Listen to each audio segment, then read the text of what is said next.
Friday night football, Donlan, McBurney and Avon. Port have lost their last 7. Collingwood careering towards the finals. Good bounce to start proceedings. Brogan knocks it down. Boca hand pass. Stolen by Didak. And we'll have a ball up. And we've got Justin Westhoff starting forward for Port Adelaide. He's obviously had success there in the past. Been playing different sort of roles this year, but good to see him in the forward line. Jolly, so good last week in front of Brogan, who got first hand to it. Only hand, really. Goldsack ran into a dead end. Lockie was over the football. Broadbent feeds it out. Corns did well. Kersisi, Stewart, now Chaplin finds a way through too easy. Kicks it down towards half forward. Working in front. The mark is taken by Stewart. Well, I think we saw how the wind's going to affect the play. That ball just kept travelling, didn't it? And play in front. The ball will fall through. A good play by Stewart. And Heath Shaw is actually a loose man in defence for Collingwood at the moment. He's a player that Port could ill afford to leave unattended. But obviously, if you get the ball in quickly and directly, you bypass that perceived problem. Daniel Stewart will kick from just inside the 50. Kicks into the man on the mark. Well, that's a letdown. Side bottom on the ground. Gave it to Johnson. Hooks it straight up in the air. Not 15. Taken by Lockyer. That wasn't part of the script, was it? Lockyer's kick towards the line. Ebert gets it back. And then Salter, boundary throw in. He took 3 contested marks last week, Stewart, against the Dockers. He showed a bit. First-year player. Where do they get their goals from, Port, tonight? You just feel like all of those opportunities are going to have to be taken. Brogan, Jolly, Cassisi, prominent early. Kicks the ball inside the 50. Ebert front spot. Carr, who's coming to the team. Pearce on the right side. Does he get the hook? Well, he does bend it a bit late, but it was never a chance. Well, you mentioned where they're going to get the goals from. Motlop has to be the one who can find a bit of form. He's got Harry O'Brien as a matchup, so he's certainly got a very good opponent. Reed, low trajectory and directly to Ebert. What was he thinking? That's a tough kick in the back line, directly into the teeth of the wind. He's tried to nail a pass from 45 metres. Flirts with danger. Well, hard to see a Collingwood player in this location. Obviously trying to go long. He needed another 20 metres on that one. Had to be a 60-metre kick into the wind. Into the breeze. Yeah, it went 40, but that was straight onto Ebert's head. As they say in the classics, that's ambitious. Here's Ebert, right on the 50. Needs to start it left, and hopefully the breeze will bring it back, and it does. It splits the middle.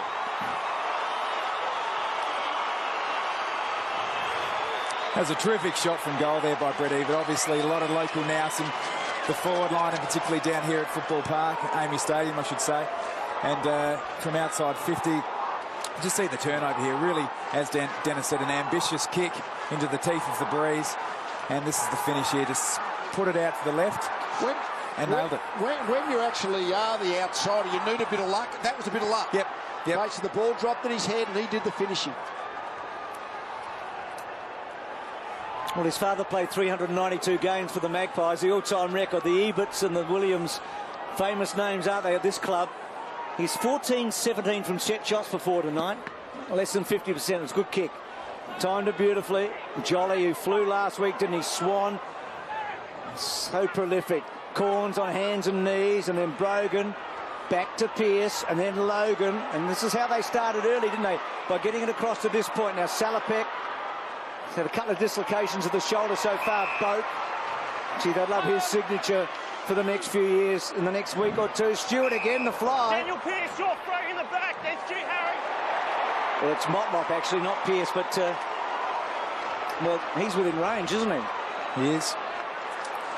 Needs a goal. Dennis mentioned that he's struggled the past couple of weeks.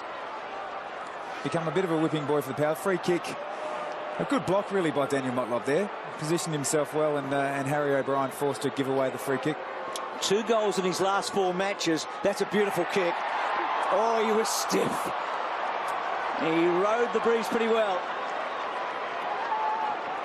Yeah, I would think the way the wind's going to affect this game, that's close enough to a 4-goal breeze, I would have thought, to be right end where Port are kicking. Shaw comes to our broadcast side. Jolly in front, got a hand to it.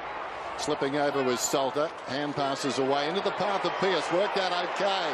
Runs to 50. Sends it long down towards full forward. Through the hands of Reed. Stewart lurking behind. Simple.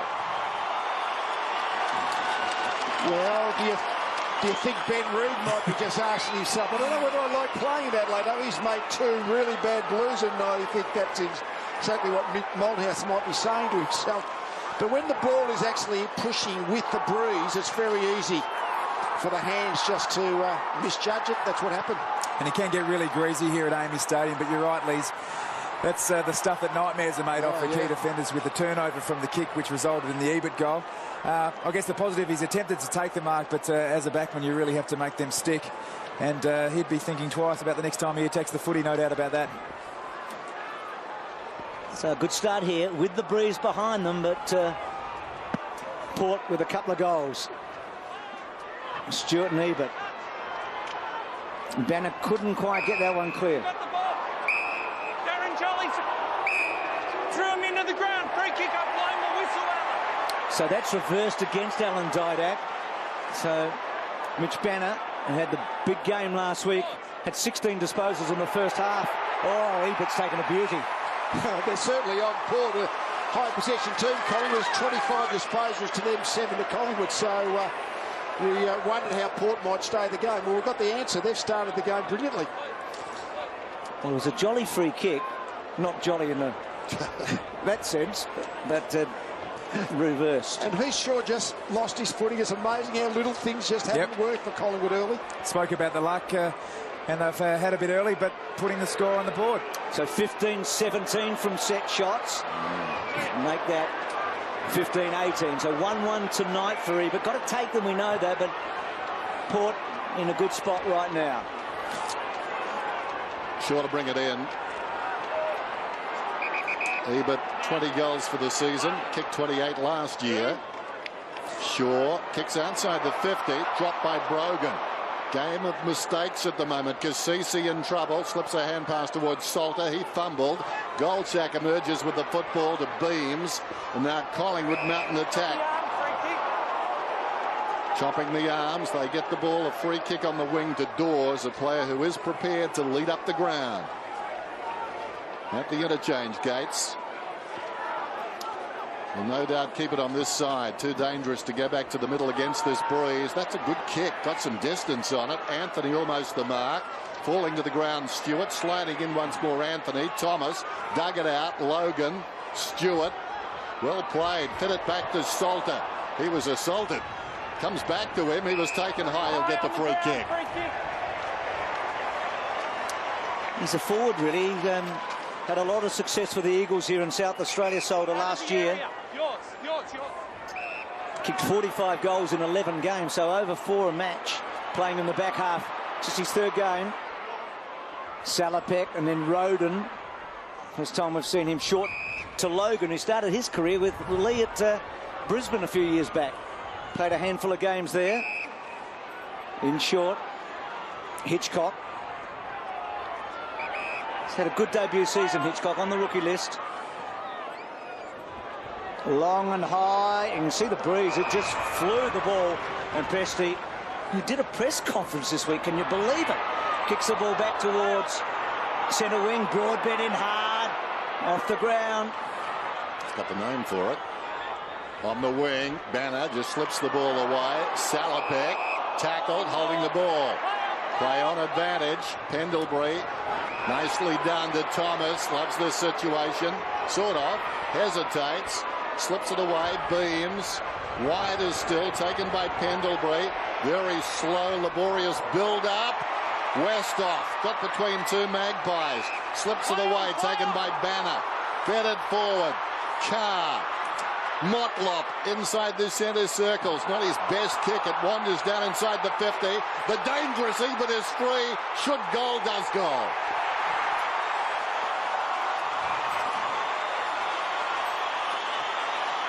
It's obviously amazing the emotion of the game. I mean, they're Port sort of up the first minute of the game. They got a bit of reward for that emotion. And you see that's built within their team. And Collingwood trying to bring the ball back in the centre. Pendlebury. Westhoff come off him. It's amazing how the mind games, at the moment, it's all with Port. And the setups that Port Adelaide, they just look sharp at the moment. They had the defensive structures right, and then obviously got the turnover into a one-on-one situation. They obviously have worked out that Heath Shaw's shouldn't be left unattended. 2 goals to Brett Ebert. They're up and about, Port. There's no question about that. They've won the first four clearances of the game. And the problem they've had in the past has been their spread after the clearances, but they look like they're really moving the ball sharply tonight too. Ebert's got a very good goal-kicking record against Collingwood. He's kicked 14 and 7 before tonight and 12 in his last 4. So he's been going at 2 a match against Collingwood career-wise, and over the last 2 or 3 years at 3 a match. And he's got 2 early here. Shaw's kick didn't get very far. Pearce has been prominent. That's a long bomb. Motlop and O'Brien. Harry's got the run. Motlop takes the volley over the top. Presti. What happens here?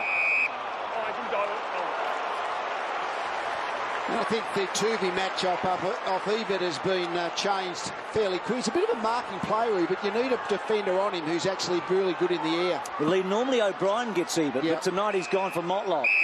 Kick holding. Jolly free kick holding against Darren Jolly's free kick holding against Umbenia.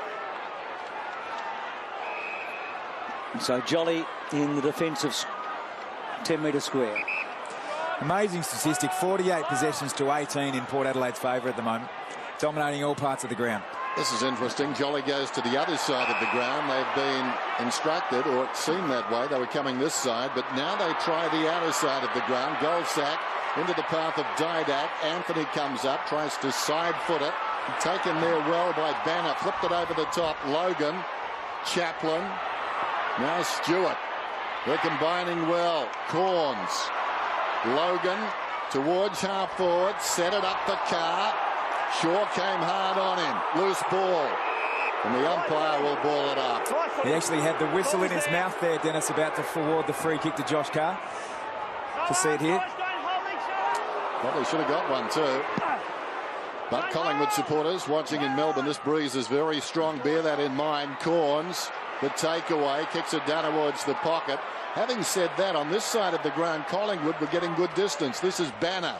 Little chip inside the forward 50. Shaw does very well.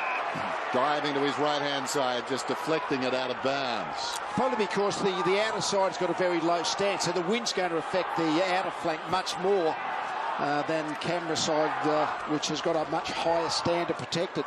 It's a real northerly tonight. The prevailing breeze normally is a southerly. So the scoring end is usually left of screen. Broadbent had to backtrack. He got caught up. Holding the ball. Collingwood need to win a few of these one-on-one contests. They've been playing fantastic contested possession football all year. Need to win a few of them to get back, get some ascendancy in the early stages of this game. See the ball hold up. So Brogan almost took out Pearce. That wouldn't be a good result. And Brogan going back. Thomas just has to search for the ball for a moment, but no real danger. Now Chaplin's normally a good kick. He's got Carr. Well, he had Carr very long and decided to go the short way. Banner was his target. Probably Carr was the way to go. Broadbent trying to get on the end of it. Beams read it well. Now Cloak just held up for a moment. And that careful kick was wasteful in the end. And Banner getting a lot of the footy again tonight. Short one to Chaplin. Off a step across the ground. Carlisle. Now Pearce will take his left side, which will take him back towards the corridor. Salopek is marked just inside the centre square. Thought about giving it to Pearce, who'd run on. Holds up. Stephen Salopek looks across the ground. So they like that side, it seems. Port Adelaide. Chaplin to Stewart.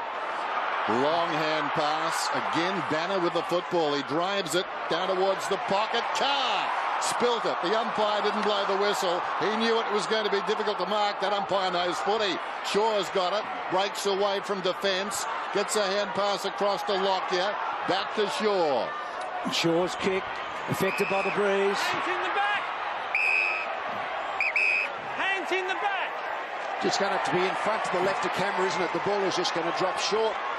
And that when the ball is travelling to Port's end, it's going to be travelling very quickly in the air. Going to really test the hands. And Heath Shaw's kick was a real indicator of the strength of the breeze. He's obviously normally a fantastic kick of the football. So Chaplin and Carlisle have made a bit of a mess of this. High tackle. It's consolidation for Collingwood, isn't it? They just have to try, and if they get a goal, great. but Holt pulled up. Didac, that's a magnificent kick, giving Thomas a chance. Still in play. Little toe poke, didn't get out by Roden, and Thomas couldn't quite, and then Corns back to Westhoff, and now Broadbent into the same school as Warren Treadray, who we're talking to at half-time, the Port champion, and the kick by Broadbent. So it's down the field. Downfield, Port Adelaide, downfield, right there. Let it go, let it go. You've been reported for striking. That's Cloak. Gee, so a report against Travis Cloak for striking. At the moment, it seems Collingwood are implementing a spare man in defence, and as a result, when they do have the opportunity to play one-on-one, they're relying on their teammates to help to cover. They're actually not playing hard enough with their direct opponent on the back of the fact that they have one extra player back. Nice pass from Hitchcock. Stewart making his intentions clear. Wants to go on the breeze here. No one really deep.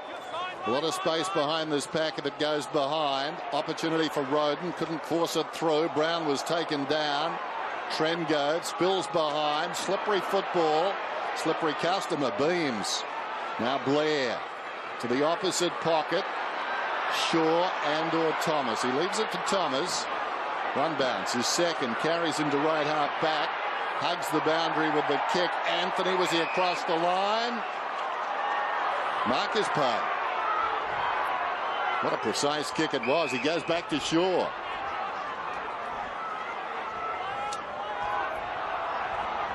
And then short again. Thomas. Such a good season for Thomas. It's been a good season. Beams in his second year, starring as an inside and outside player. That one holding up again. Logan. So they've got to be able to read the kick, Collingwood. They've really got to get up in front because the ball's really going to be going. He's travelling 35, 40 metres going forward. So Logan asked to move it on. Now, Salter's a good kick normally, and that one with the breeze, but ill-directed, and it's a poor result. Reid from Brown. That's a beautiful kick coming out of the back half, isn't it? Kept it low. Wellingham, you reckon his run's going to be important tonight to break lines, and then Johnson. Collingwood's leg speed, you think into the breeze would be a factor, wouldn't you? Well, this is the area of the ground where they've obviously had trouble so far tonight, just can't penetrate inside 50. So Didac to ball. Still all time consuming this. Just over 7 minutes till quarter time. And the margin under control. It's just 20 points. Next 7 minutes vital. Carlisle fed it forward. Coming through was Swan. Almost got through. Ball spills out of bounds. I'd be very pleased, I think, with their last 10 minutes, Collingwood, because they've just stabilised the game, and just it is very much going Port's way early, but they've just stabilised. If they can make it a scoreless quarter from this point on, they'd be going okay. That's right. Some of the passion has been squeezed out of the game now. It's back to business as usual. Blair goes down in a strong tackle. And fair to say, too, the events of the day have overshadowed the events of the week, but tonight, just remember, we're still on the lookout for guys who don't blink. To see on the bottom left-hand corner the elbow to the head from Travis Cloak. He got himself in a bit of trouble, I reckon. Having said that, just carrying on that thought as they scramble again. I've got to say that stimulants to improve your footy were around when I was playing. That's how long ago they were in vogue. But I'm disappointed. Obviously, I got the placebos. Are you having a cup of coffee, Dennis? Have you got one there? What was that? Yeah, I've got my coffee here. Yeah, straight black. Oh dear. Close to the line, Stewart. It's out of bounds. What sort of element does the emotion play, Lee, in a situation like this? Port Adelaide obviously came out all guns blazing. I think it's a bonding situation, isn't it? It just sort of brings the side together. So, okay, we had a bad few weeks, but listen, tonight's a bit special. We just might be able to really just hang in tonight. That's what they've done so far. So neither score for either team in 10 minutes here, and that's a good result for Collingwood. G. Roden was good there, and then Salopek to some space. Ebert has been the dominant forward so far in the opening term. He's had 3 shots on goal. On the wing is Corral, doesn't want to waste the ball. That's a great kick inside, and Salopek worked hard to get there. And then Salopek Loads up to full forward. Motlop, was he hurled? Oh. Well, he kept his feet. That was important. Does the ball stay in? That was unlucky. You'd love to see Motlop on the boundary with the ball in hand, wouldn't you? Yeah. Anything could have happened. Sort of caught in a traffic jam there, wasn't he? Amazing recovery from Wellingham there too. Bounced straight back on his feet. Well, that foot he took off like one of those Jabalanis. Corns at close quarters, bounces off Hitchcock. Tuvey over his back, out of the congestion. Motlop boots a ball down towards the pocket, taking a divot with Swan. Hand passes across to Pendlebury, who steps across the line, so a boundary throw-in. Caught by 20. About emotion and energy. The scoreboard is helping them and the crowd is now in the game. Yep. So that as long as the scoreboard is working for them, Port, they'll be able to maintain the energy. Collingwood doing very well, as Lee said, in the last few minutes of this game. Wellingham smothered by Broadbent, comes to Cassisi, knocked away in there by Sidebottom, cleared the path for Pendlebury. Swan, delicate kick, goes towards Roden. Was he held without it? No. Sidebottom involved initially, back to Swan, and they bring it away. Tuvey close to the boundary line, it bounces out. I mentioned Warren Treadray at halftime. We're going to be talking to Nick Maxwell, the captain of Collingwood, throughout the match, including a quarter time here tonight. Nick in the coach's box. Trengove. He's had a good first season. Now, Swan. What a player he is. Kicks to centre wing. Collingwood had the numbers. Chaplin, Cloak. Well done, Chaplin, I should say. And now Thomas. And Thomas's kick. This is an important one. He didn't kick it to the advantage of Stewart. Presti held his feet. Pendlebury, so clever. Goldsack got the right bounce to Blair. Terrific last week. Back to Goldsack. Arches his back. Can he go all the way? Well, he does, but he just hooked it. Ooh. That ball carried further than perhaps I thought it might have. And Collingwood are a very long kicking side. One of the things I really admire about them is their ability to back their leg on the long kick. So you get the feeling when they do have the breeze that they might be able to penetrate in the second quarter. Margin 19. Salter goes straight down the middle, reaching over the top. Jolly got a first on it. Roden trying to crash his way through. Boots the ball, did brilliantly. Salopek, ditto, feeds it back, needs to be quick. Broadbent dragged down, but got Boots a ball. Roden feigns a hand pass. Little chip down towards half forward. Here's a chance for the power. Taken by Hitchcock. Ebert on the lead. Bounces off his chest. Did he hold it? Yes, he did. The umpire in perfect position. Harry, go, mate, go. Daniel, you need to take him out, please. Now, this won't be too bad for the left footer. It will open up. But he's got to pull it back hard, doesn't he? Yeah, left-hand goalpost. Get it up in the air. The wind will just about drift it through. So Ebert, with the breeze blowing directly into the goals, almost as if the goalposts are inhaling. Oh, take a deep breath, puts it through. Very important goal. He's got 3. That might look on TV as a relatively easy shot at goal, but Brett Ebert's certainly up about it. He's had the 4 shots on goal, kicked the 3 goals. He's thought his way through this brilliantly. This is great play here by Hitchcock. Backed his leg again and got the mark on this corner. And suits the left footer, but you still have to get the job done. He's thought his way through that fantastically, Brett Ebert. But was it a mark? Was it a bounce, Dennis? Did it bounce? I think it did. Appeared to. So 3 first quarter goals for him. But Lee, do you reckon they're about where they should be now? Well, I think they're probably a goal better. I think at this point of the time, 3, 4 goals, it's always hard to score, even if you've got the breeze at your back. It depends which part of the ground, to be honest, where the breeze really affecting the kick. So Boat, quiet start for him, brought down. He's had some groin problems, missed last week. What a great young player he is. I'll have it.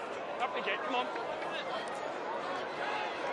Just weighted numbers you feel, Collingwood, don't you? I mean, such depth through the midfield and around the ground. That's going to be Port's problem. Well, it's to sustain the pressure and the intensity that Port Adelaide are carrying at the moment, because Collingwood are proven over the... Contest to Port Adelaide. 3 against Lee Brown. No, Daniel, we'll pay it. We'll pay it up there. To your advantage, have it up there. It's there, it's there. So you heard that against Brown on Pearce. Not sure if Brogan getting the ball 5 metres in front of Pearce is any advantage, to be truthful, but that's okay.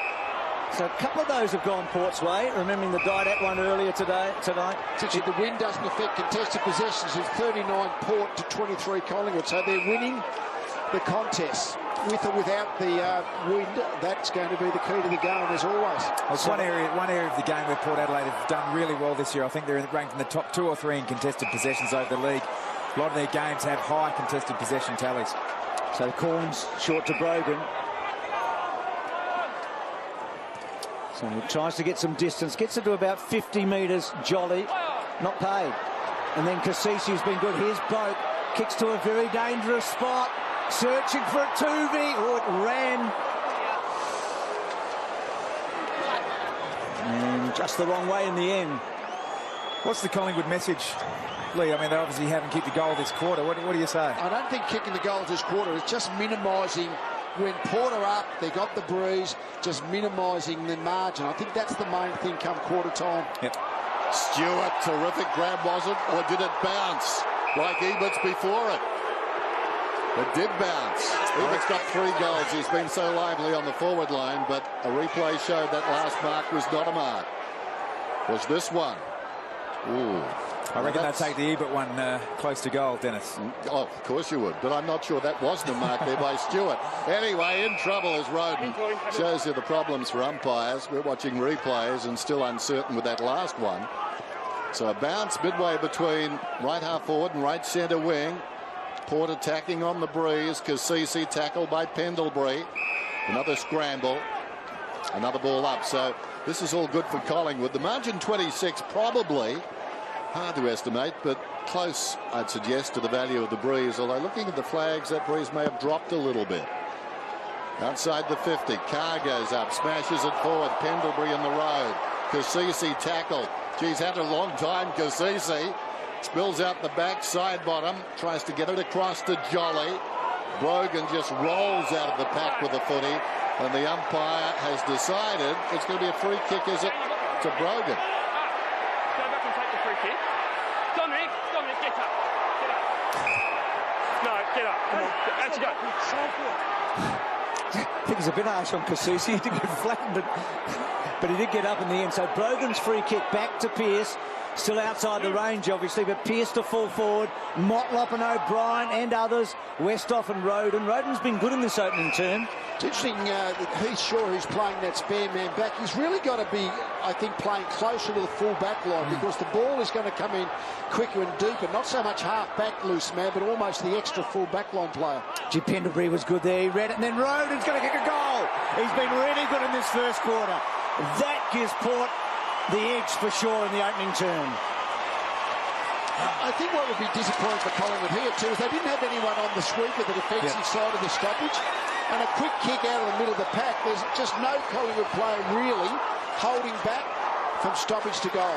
Well, the interesting one there, Lee, was Heath Shaw is playing that loose man in defence. We had a stoppage about a minute prior before that. You just see Shaw in there get brought into the contest. He needs to be defensive side to protect, as you said, that sweeping role. He sort of caught, even up the ground, he's caught in that no man's land trying to influence the play once the ball's in there. I'll suggest he come up closer to the contest and influence at the coalface around the 50, but certainly down close to goal. He needs to play a sweeping role. We saw Mick Malters having a few words to him. I would be surprised it's to that extent of where he wants him to play that loose man. After the bounce, Wellingham, who's been quiet, goes after the footy. Roden, anything but quiet, gets a hand pass away. Corns goes to ground on his knees. Johnson, dying seconds of the term. Roden, confronted there by Thomas. Ball up. And what Port Adelaide have been really good at so far is using that extra player around the stoppage, who is Heath Shaw's direct opponent. I think it's been Matt Thomas at times. They've utilised that extra player at the stoppage exceptionally well tonight. 18 meetings between these clubs, like Darren Jolly's number there, 9 apiece. Wellingham, well, he was in the air, came down with the footy, probably wishes he did not. So ball up, dying seconds of the opening term, and Port Adelaide have come out and flown the flag. But as we know, it goes over 4 quarters. And I suppose this does nothing if not confuse Mark Williams. Probably doesn't recognise some of these guys. Quarter time. Port Adelaide 4-3-27. Collingwood 1-1-7. And the star Brett Ebert with 3 goals. 5-3 to a behind. 32 points on Friday Night Football.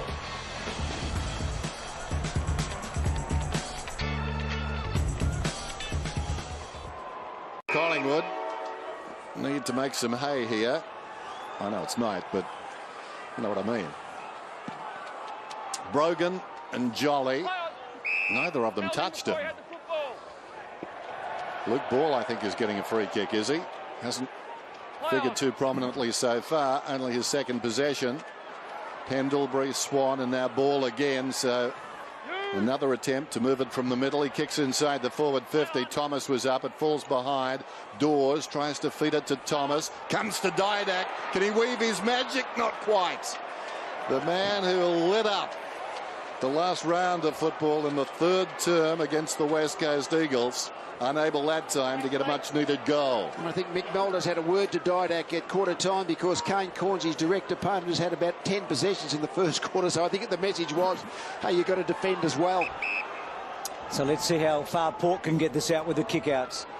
Solder gives it his best bet, but only as far as the 50, and then Swan to side bottom and then back to Swan and holds the kick. Chaplin probably should have marked it in the end. Side bottom crashing through. Good tackle, Cassisi. He's number 1 in the competition for tackles. My footy. And they needed somebody to hold up a rampaging side bottom there. I've never really understood the double-fisted punch.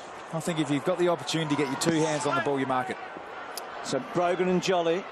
Cassisi again. Now Logan. Sort of hacks it about 30 metres forward. And Reed got the better of Carr, as you'd probably expect in a marking contest. High ball to centre half forward. Carlisle was one of the big flyers. Pendlebury trying to get through. Broadbent dropped it down. Brown got hold of him, hooks it back, and Thomas kicks the first goal of the night for Collingwood. It becomes an emotional importance, doesn't it, when that... If somehow other Port could have scunged that first goal against the win, but all of a sudden now the scoreboard starts to get reeled in, and I just suspect that most of this quarter is probably going to be paid in Collingwood's forward half, so there's going to be some enormous defensive desperation required by Port, one would think. Forward pressure has always been a feature of Collingwood's game, in particular this year. Seems to be their best avenue to goal. Dale Thomas just having a terrific season. Just watch the pressure. You can just see the energy of the Collingwood players. They've got a sniff that they've got the breeze in. They've led the competition all year in turnovers inside their forward 50, and Dale Thomas getting on the end of that one. Well, the breeze took the ball away from the 2 competing ruckmen. Strong tackle by Ball, but the man he tackled didn't have the ball, if that makes sense. Josh Carr's got the footy. Carr just swings it out wide. Mark is taken by Thomas out there. Haven't called his name too much either. Thomas takes something off the kick. Stewart out his side. Or is it Salter? It's Salter, I think, who's got the footy. Just comes back towards the middle. There's Salter. That's ESP. It was Stewart to Salter. I knew they were both just loitering on that far side.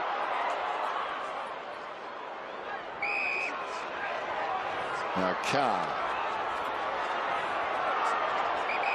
Josh Carr back in the team tonight. One of the coach's favourites. Pulled from outside the 25. They'll pay a fine for that. Brogan goes down, but I guess Mark will be walking, so the fine doesn't worry him. Opportunity for Ball falling to the ground. Lockyer sold a teammate into trouble. Shaw just flicked it on. O'Brien. Ebert again. Ebert bounces it through. Fumble by O'Brien, capitalising Ebert. Oh, well, that was an important goal, wasn't it? I feel like we're watching the game of soccer. You reckon one goal at this left-hand end's worth about 4. You get that feeling. Up the other end. And to answer that, Collingwood, just the fumble by Didak. It's just not quite working for Alan Didak. He's got the problem with Kane Corns, who's actually getting off him when Port have the footy. But that's a really important 6-pointer. Just got to make hay when the sun shines. Well, it's not shining much tonight, but obviously take your opportunities, which is what Brett Ebert's doing at the moment. just a slight fumble there from Alan, and again Harry O'Brien. Mick Malthouse has made the change at quarter time and put O'Brien onto Ebert, and hasn't really paid dividends just as yet. Brett Ebert is white hot at the moment. Eagles his best against Collingwood. It's 199 goals in his career. His father got a mention in Mark Williams' press conference today. Roden's kick cut off by Reid. Paul Stewart going back against the flow, side bottom with some toe, and they run it out of play. So a great result there for Port. They've been able to maintain that edge. That 1 point's the lowest first quarter for Collingwood under Mick Malthouse. And the biggest margin they've ever come from behind at quarter time, ironically, is against another South Australian club. Was the last time they played a South Australian club in the final against Adelaide last year. They trailed by 29 points at the MCG in the semi-final and got up. That's under Mickey Malthouse, both of those records. So, well, they've been set a task. They do have the breeze behind them, and they've got great winning form. And they are probably still bookmakers' favourites right now. High ball again. Was those sort of conditions where you can get a run on very quickly. But they would need to turn the tide at the moment. You can't take anything away from the way Port Power are playing their football. Again, that breeze drifting away from the rucks. Kasisi put down Roden. That was his own man. Bit of friendly fire. Well, No, Dave. now it's your night. Watch this again. They might have a look at that one during the week, I reckon. Do you think? Ah, but there is a football god. Swan's got it. 50 metres out. Just a centering kick, or is it? It's coming back on the breeze. Uncertain kick as it turned out. Far too close to goal. And the ball simply helped on its way for a behind. So if you follow that policy through tonight, I think it'd be wise for all these players of Collingwood and Port Adelaide to attack their teammates. Broadbent was the target. Cut off though. Lockyer got involved. Back to Swan. So Salter coming out of the back half. Westhoff and Presti Giacomo. Presti belts it away. Tim, down to you, mate. Salopek's going to play that spare defender this quarter. He's got an excellent pair of hands. He's a good reader of the play back there. So Port back to that 5-goal lead. Ebert with 4 goals in this match to date. You feel like it'll be lowish scoring on a night like tonight. Boak, haven't seen a lot of him so far. Considering Collingwood have got Ben Rood at the moment playing as the spare man back, I'm not sure whether the spare man is any value when you're against the wind, whether he should actually try and get up and just find some midfield space out wide and be a potential release player. Brogan was lucky there. He took the ball from the bounce and then tackled. My footy. It's almost a release player just off the stoppage, sort of in defensive coverage as opposed to defensive fill right back. So you can get a runner, someone like a Swan or a Didac, just off the back of the pack and drill it forward. Potential to be a goal kicker from long range. It was a good tap by Brogan to Pearce. Now, how can he penetrate here? It's a high ball. O'Brien front spot, Motlop at the back. Good result for Port. They'll take that. Thomas and Pearce, a couple of young guns together. The Collingwood defenders seem to be rolling over to opponents. Harry O'Brien has now switched with Alan Tuvey, and Tuvey has gone to Ebert. Ebert manning up Heath Shaw, the spare man for Collingwood. Jolly got it down. Shaw at close quarters to O'Brien. Wellingham under pressure. High ball short of the wing. Cloak on report. Knocked it down in front. Under real pressure, Thomas bounces the ball out of bounds. He was in the grasp of his namesake. And the ball now is coming to Thomas. A jumper punch from Dale Thomas against Matt Thomas. Port's Thomas with a football in, told to play on.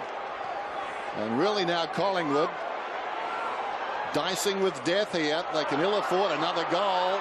Kasisi to Banner. This will run on and score a goal. Mitch Banner.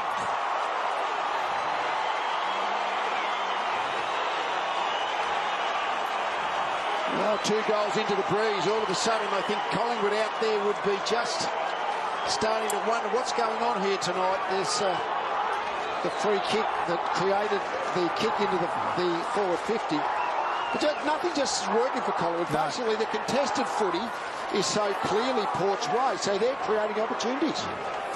Mick Maltons will be absolutely livid about just that little indiscipline from Thomas there. Converted a goal.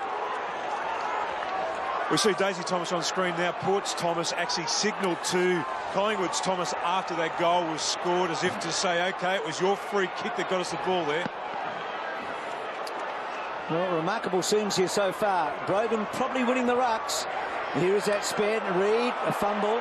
We saw O'Brien fumble earlier, which is so unlike Harry. That's a great tackle by Westhoff, which is not his strongest suit. Free kick advantage giving to Collingwood. Just need to steady here, don't they? Find some poise. Carr overcommitted. It's poor play. Beams, good hands. To Shaw, to Blair, to Shaw running hard. Had to backtrack. Gets the ball in quickly. Collingwood with numbers. Dawes went a bit early. Didak dangerous. To Swan. Good kick normally. Dribbles at home. That is so Swan-like.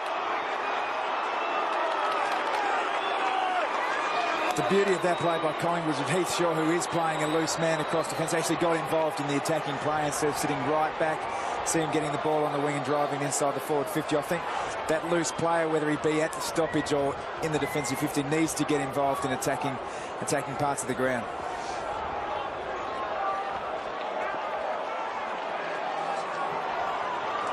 Just a workhorse, Dane Swan, just continually works. Amasses the football. The quick hands by Didak, but he fancied that end kick that so many players. Still not quite sure that's better than kicking a low drop punt through, but he made it work. The ruckman having trouble with this ball floating on them. There's Swan again out of the middle. 14 possessions now. Dawes to Didak. High ball floating towards the square. Anxious moment for Trenko. He lost it. He lost it in flight. It bounces through for a goal. The fluky breeze did him in. He's the player they need to get into the game a bit, don't Didak. I'd be actually playing him forward third, I reckon, just because getting half a dozen touches and creating some goals with the wind in this quarter, in his creativity, set up Swan early. It's amazing, isn't it? It was Didak to Swan goal and Swan to Didak goal. Not much changes when you can get the ball a quick clear out of the centre and get the ball into your forward 50 as quick as possible. Ends up in goals. Interesting here. Kane Corn's not comfortable, I reckon, in that back position. He's on Didak. It was a worry. They've now made the switch and Paul Stewart's gone to him. So Kane has done such a great job so far in this match, but Didak's been, in the last minutes, very important. It says a lot about Collingwood that they are, 20-plus points behind, but you know how good they can be, and you just sort of sense that if they get a run on, anything can happen.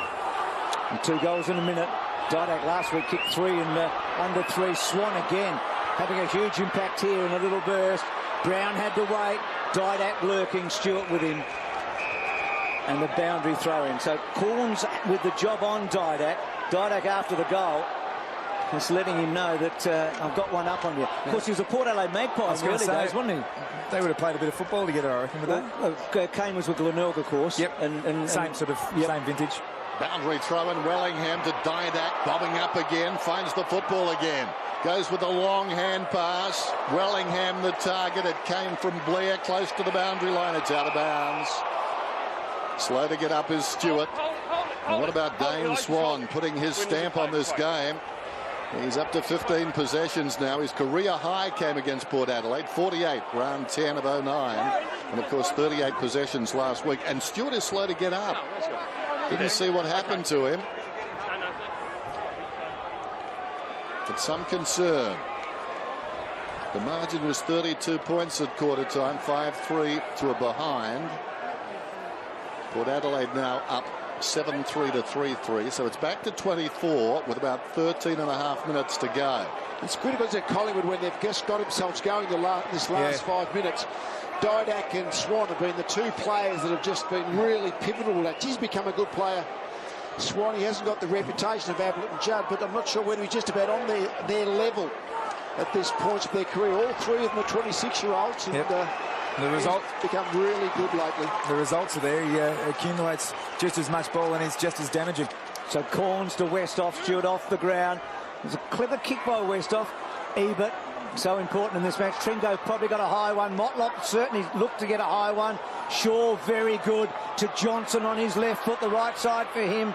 Getting back Carlo, Anthony, Cloak and Collingwood are back in business.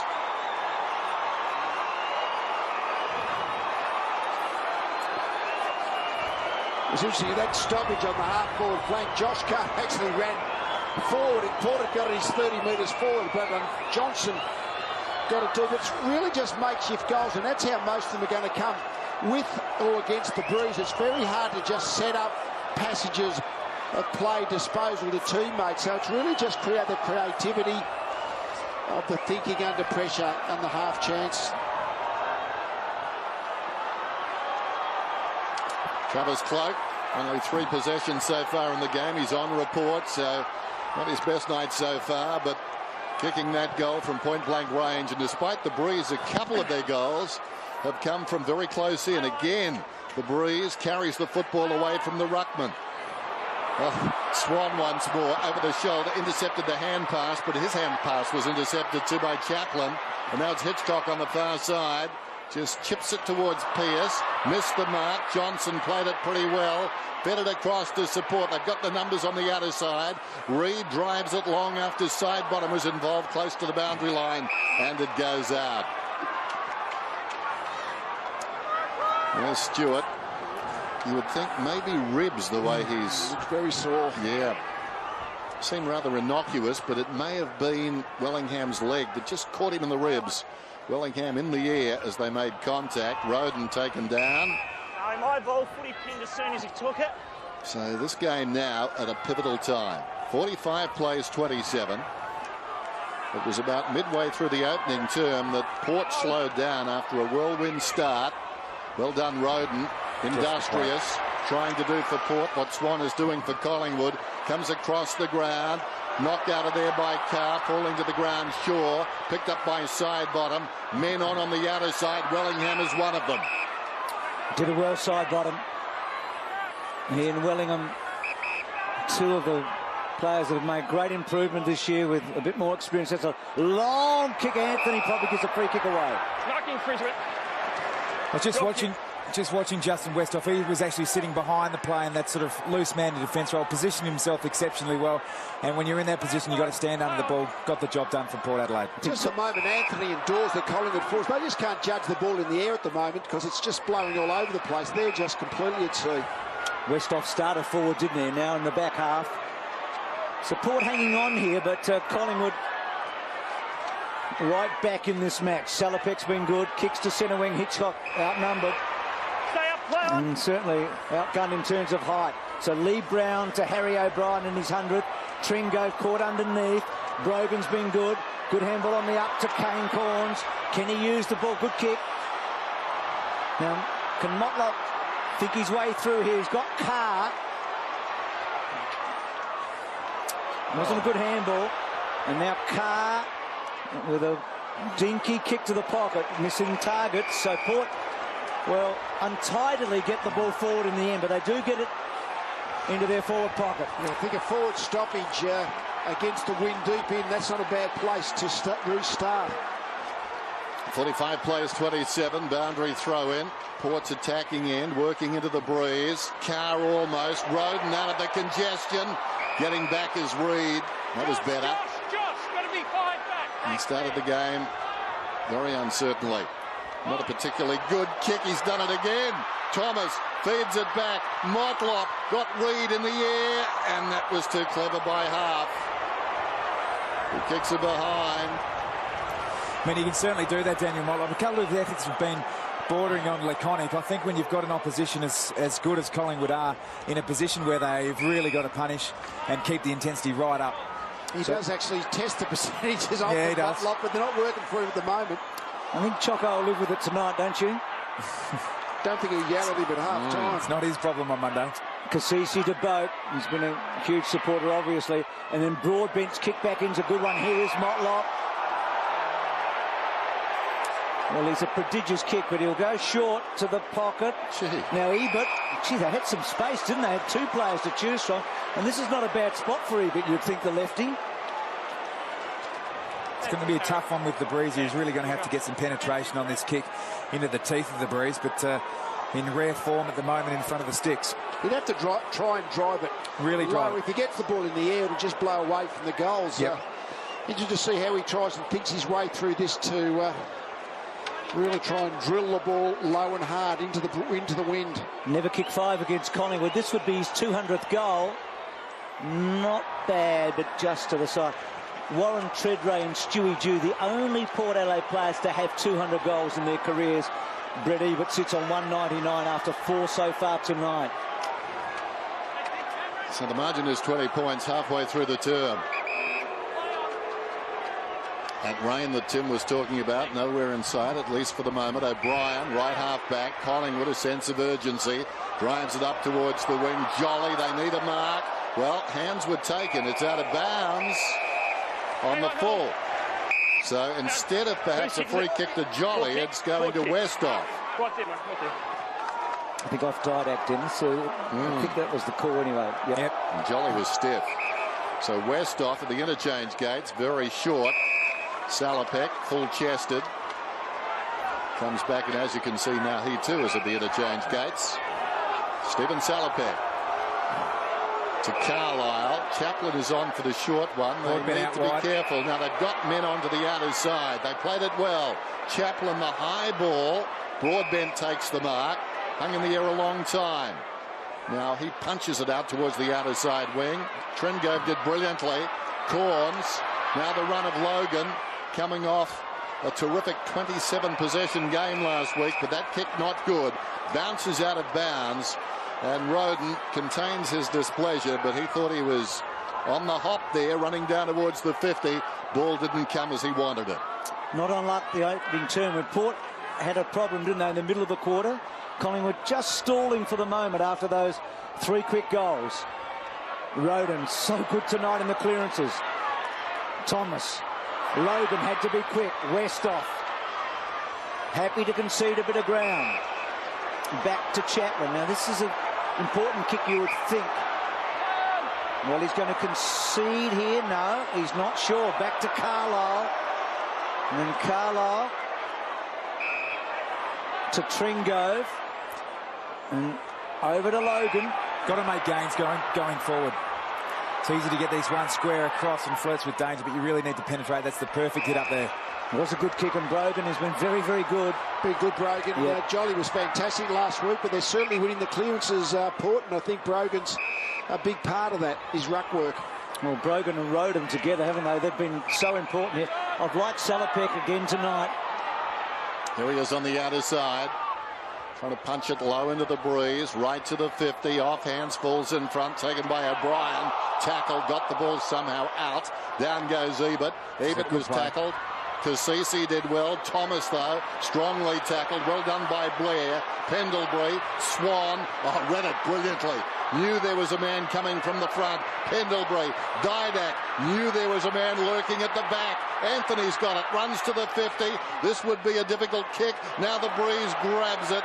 So too does Chaplin, just drifting back. Comes out towards left half back. Over the head of Broadbent, it runs away from him. Right on the line, he takes it out. Win for Collingwood. It is, but I reckon Port got away with one there. Collingwood had the fat side open. They were ready to go, weren't they? They had a 3-on-2 forward of the footy, but they weren't able to create that into an opportunity. So Brogan again, down to Boak, breaks the tackle, and then kicks it as hard as he can. Prestigiacomo did well, held his ground. Reid back towards Cloak. Remember, Cloak reported in the opening term. Back to Harry O'Brien. Brilliant the way he gallops away and then kicks the ball long to half forward. Swan, how brilliant he's been in this opening half. Sure. Well, Dawes calling the ball for long in a one-on-one contest. Puts it up. We know Dawes could take a mark. It's your first time. And Didac, doesn't let him down. Swan and Didac making a run at Port here. I said the first time, because I reckon that's the first time Dawes has actually got his hands to the football on that long kick forward. He just hasn't been judging him, but Swan, he's been terrific all half, he's been really the main catalyst for Collingwood. But this one, Dawes did judge the ball floating in. Quick kick goal. Had the mismatch, had Kane Corns deep in the square, so obviously had the height mismatch, got the ball in. There was a Alapati Carlisle just getting back, but couldn't get there in time, and Dawes did the job. Oh, gee, that was a clever goal by Alan Didak. Man bearing down, Breeze to contend with. The fat bit as well. He's a genius. Alan Didak gets the goal and the margin shrinks. Now, that's a bit of bounce, indicating perhaps the Breeze has dropped slightly. Brogan was held without it. And that's one of the problems with these two circles. If the Breeze is carrying the football to one extreme or the other, the ruckman can't make an adjustment other than stay in the circle right on the line as best they can. Meantime, Boak feeds it back. Westhoff goes short. Mark is taken by Carr. Broadbent, number 5 in the foreground, was very short. Carr, meantime, concedes some ground. Wonder what the future holds for Josh Carr. A strong rumour tonight, Dennis, that it might have been his last match tonight. Could be Choco's getaway car. There's Logan. Little chip out towards the wing, and the mark is taken out there by Corns. So for all their control of the football, Port, they can't get the goal they need.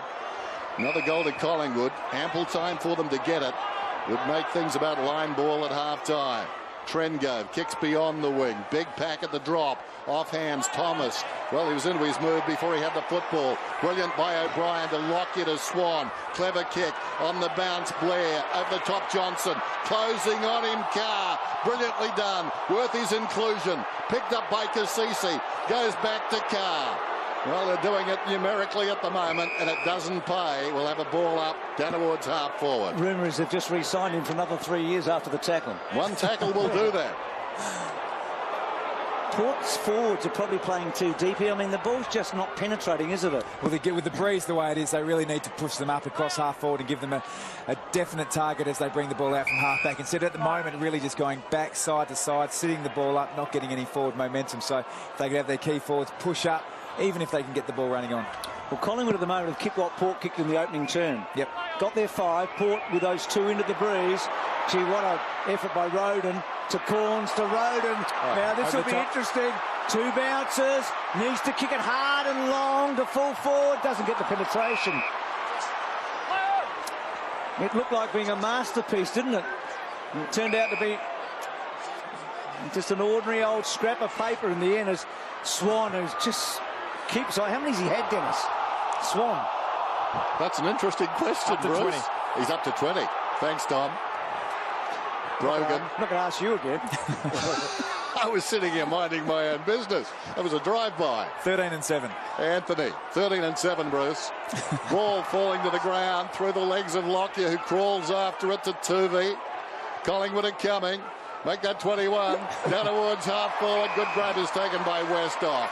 Been impressed a couple of times where Justin Westhoff's actually set himself up as a loose man defence, got himself in the right possession and taken the ball, influenced the contest, which is obviously crucially important as a loose man. Now, Bruce, that I'm starting to roll. 14 in this quarter as the ball goes down towards half forward. Cloak takes the mark. Dominic Kasisi seems like his opponent when he can, but he stands next to him at the stoppages. But after that, separate ways. Cloak hasn't seen much of the football. Drives inside the forward 50. Good mark by Brown. Came at the ball hard.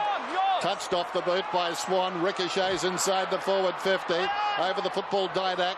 Ripped away from him by Stewart. Falling to the ground. Ball. Still ball. Gets it out to Johnson. Under immediate pressure goes to Brown. Tackled by Brogan. He got his boot to ball, did Brown. Taken by Stewart. Seems to be okay. Gave it to Thomas of Port. Over the top to Westhoff. Slips over. Is there a way through for Pierce? Just. Got a hand pass to Salopek. Salopek from left half back.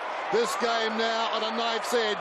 Reid, Roden, who's been brilliant. Carr put on the brakes. In trouble. Fitted away though, only as far as Swan. Swan's had 100 possessions in this quarter. And he kicks off line. It's a behind. You are rolling now.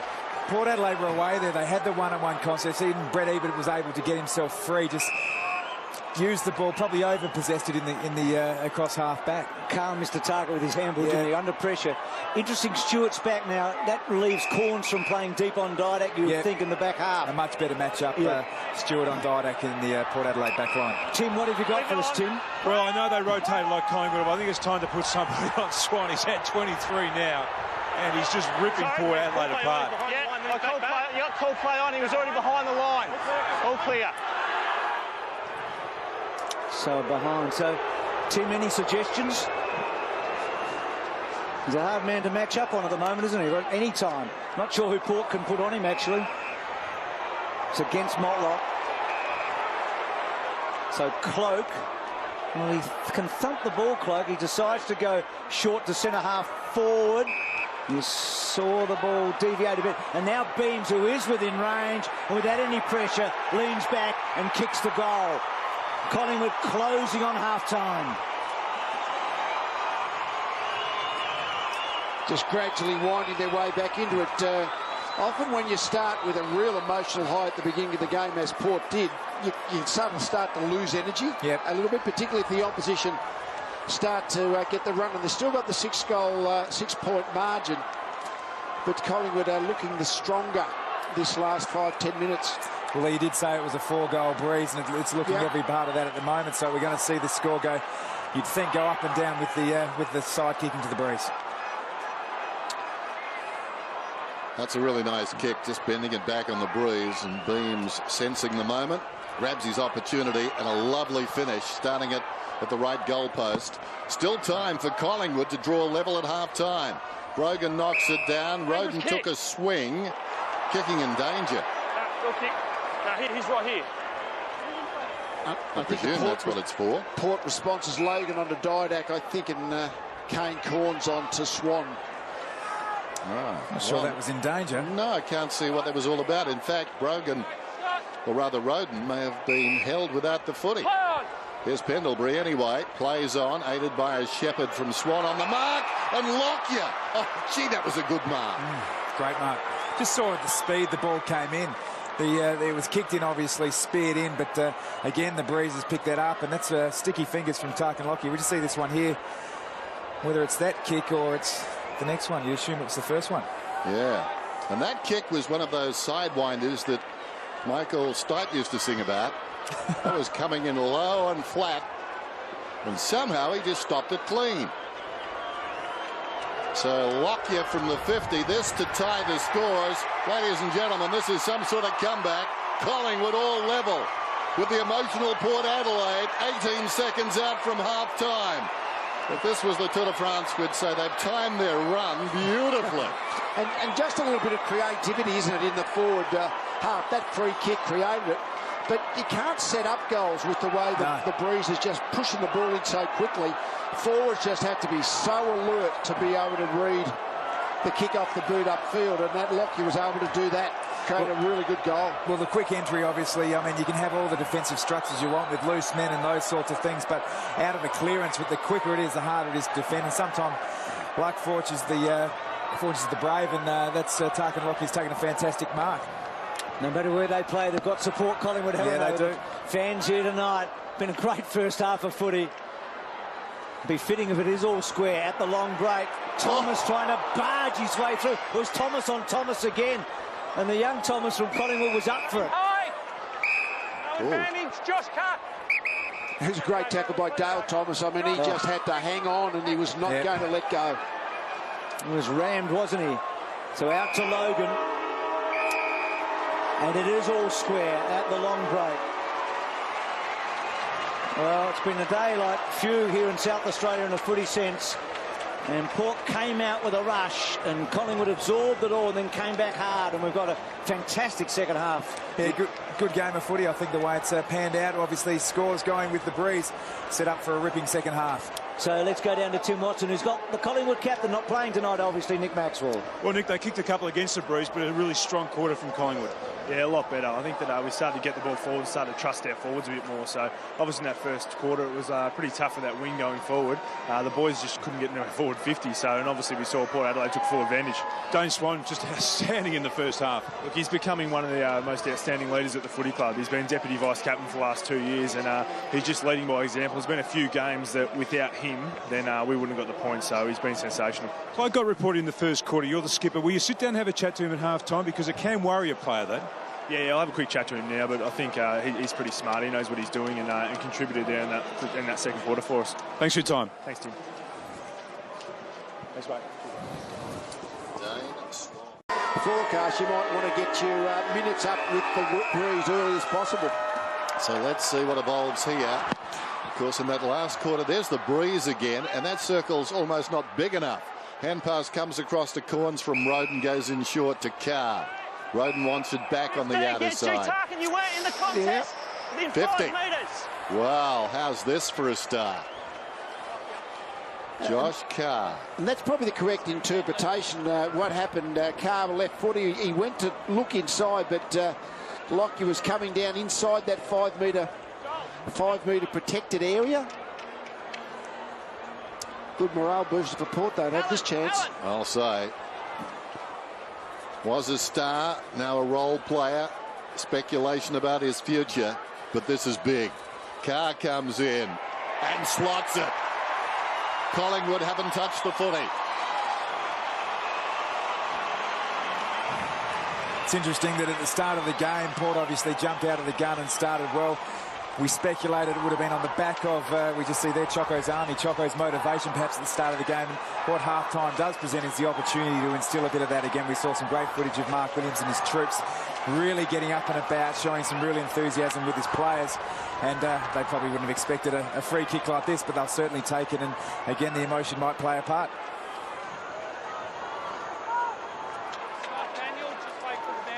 Saw Port's Matt Thomas go down just before half-time. Now he has got a cork knee, and he may be done for the night.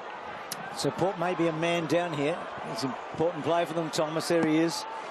Tim just telling us that. So Josh Carr, that's a great result for him. So Port have got a couple of goals from 50-metre penalties. Ball did well. Back to Preston. Not right on his back. Collingwood free kick here. I think in this early part of the quarter, Collingwood have got the spare back, as has been there most of the game, but Port have decided to play virtually an extra midfielder. So interesting tactic with the wind. So Goldsack, who had the first, in fact, only score for Port in the opening term. And you see the ball hold up. Brogan can't really get a crack at it, but in the end he just affected the spoil on Brown. Pendlebury, love him in heavy traffic. Thomas, they're in the same draft. They've been good players. Thomas has kicked to space. Kane Corns, 199th match tonight. He'll join his brother as one of a handful of Port Adelaide players on 200 next week. Salter's kick. Good effort there by Reid. Had a bit of a shaky start, but he's settled. Pendlebury searching handball to Ball to Jolly. So they were in sync, the two recruits, weren't they? Side bottom to Didak. Green kick to Blair. Yeah. And Blair with a bit of flair kicks to full forward and drills it home. Certainly got there eventually, and Dane Swan was actually able to get free over the top there, and Blair obviously got the job done with the kick over the top. Seems to be obviously with the wind at the moment, a lot of congestion through the middle of the ground. Collingwood forwards playing further up the ground than the Port Adelaide forwards were in the second quarter. So I guess to break that midfield flood, you've got to run it through and get it over the top. Any goal against the Priest, that's worth a lot. So that's a great goal for Collingwood.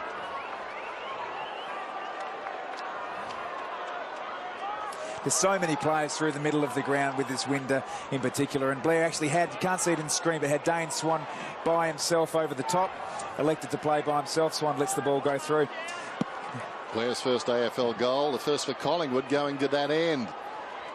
Storming up the ground is Shaw. Kicks it down towards half forward. Takes an awkward bounce. Cloak full-chested, came to the footy. Johnson, half smothered. It ricochets across towards half forward and Didak. Well done there by Corns falling to the ground. So too was Jolly. Eventually Didak back in the fray. Well, Johnson was calling for it, but it was his to get, I think. Over the football is Logan. Pendlebury wrestles with him, and we'll have a ball up. Left half forward. Collingwood attacking. And this ball again drifting away, reaching over the top. Brogan found it on the ground. Jolly found him, but not in time. Kasisi, Corns, now Salopek drives towards the wing, carries Reed, bounces obligingly for Motlop. He's out of bounds. Well, Motlop's first inclination is to take on an opposing player. They need a big second half, you think, from him, don't they? I mean, Ebert's done his job, but he's not going to kick 8, you wouldn't think. The teammates have no idea what he's going to do, Motlop. I'm not sure if he knows himself, but certainly the teammates don't. Swan talked a lot about him. That's a good kick. Got some penetration. Cloak read it well. Chaplin. It's a good effort by both. And Salter on the up. Salopek has been very good. Chaplin a left footer, so caught in a spot. And then Corns trying to get the free. Didn't quite. Didak holds up Salopek. And he's gone. Heard the explanation. So Didak, a couple of second quarter goals. And again, getting it to a good spot for Collingwood. Side bottom at the back. Wellingham. Boat puts the pressure on him. And then Stewart and side bottom over the top. There's no doubt you can attack easier from this inner side of the ground from the camera angle, because the stands protect the kick. As soon as you get out to the outer side, the ball holds up much more. Surprising amount of depth on that kick from Didak going into the forward line. Wellingham smothered off the boot. Ricochets back towards Jolly. He's tackled by Corns. All slow to release. The ball up. That same reason Collingwood would be trying to keep the ball on this side of the ground, because I think it's easier to defend and also easier to score if you can keep the ball on this side of the field. Suits the left foot of Didak too. Jolly flicks it down behind, intended for Wellingham. Second chance at the footy, couldn't pick it up. Carlisle emerges with it. Ricochets about 10 metres in front. Pendlebury tackled as the ball arrived. Was he pushed in the back? No, a throw. And it goes to Dom Kasisi. He's been good. Kasisi right half back. A man calling for it a long way back, and he goes all the way back, taken by Salter to the opposite side of the ground. And this is Broadbent.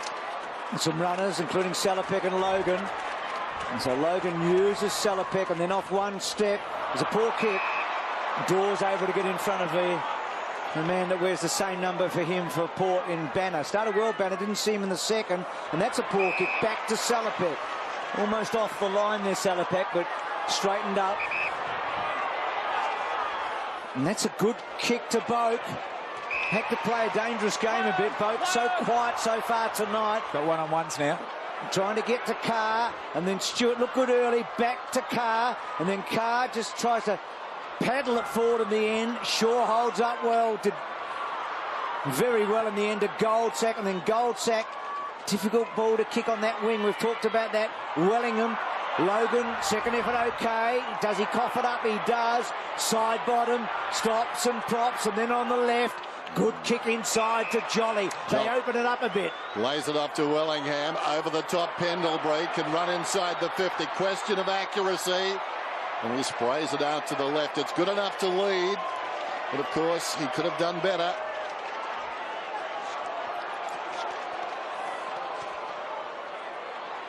Kick comes in towards Trengove. Collingwood's first lead tonight. Trengove. Picked up by Pendlebury. Well, they outnumbered them. Got them with 3 against 2. Pendlebury feeds it back. Taken here now by Anthony.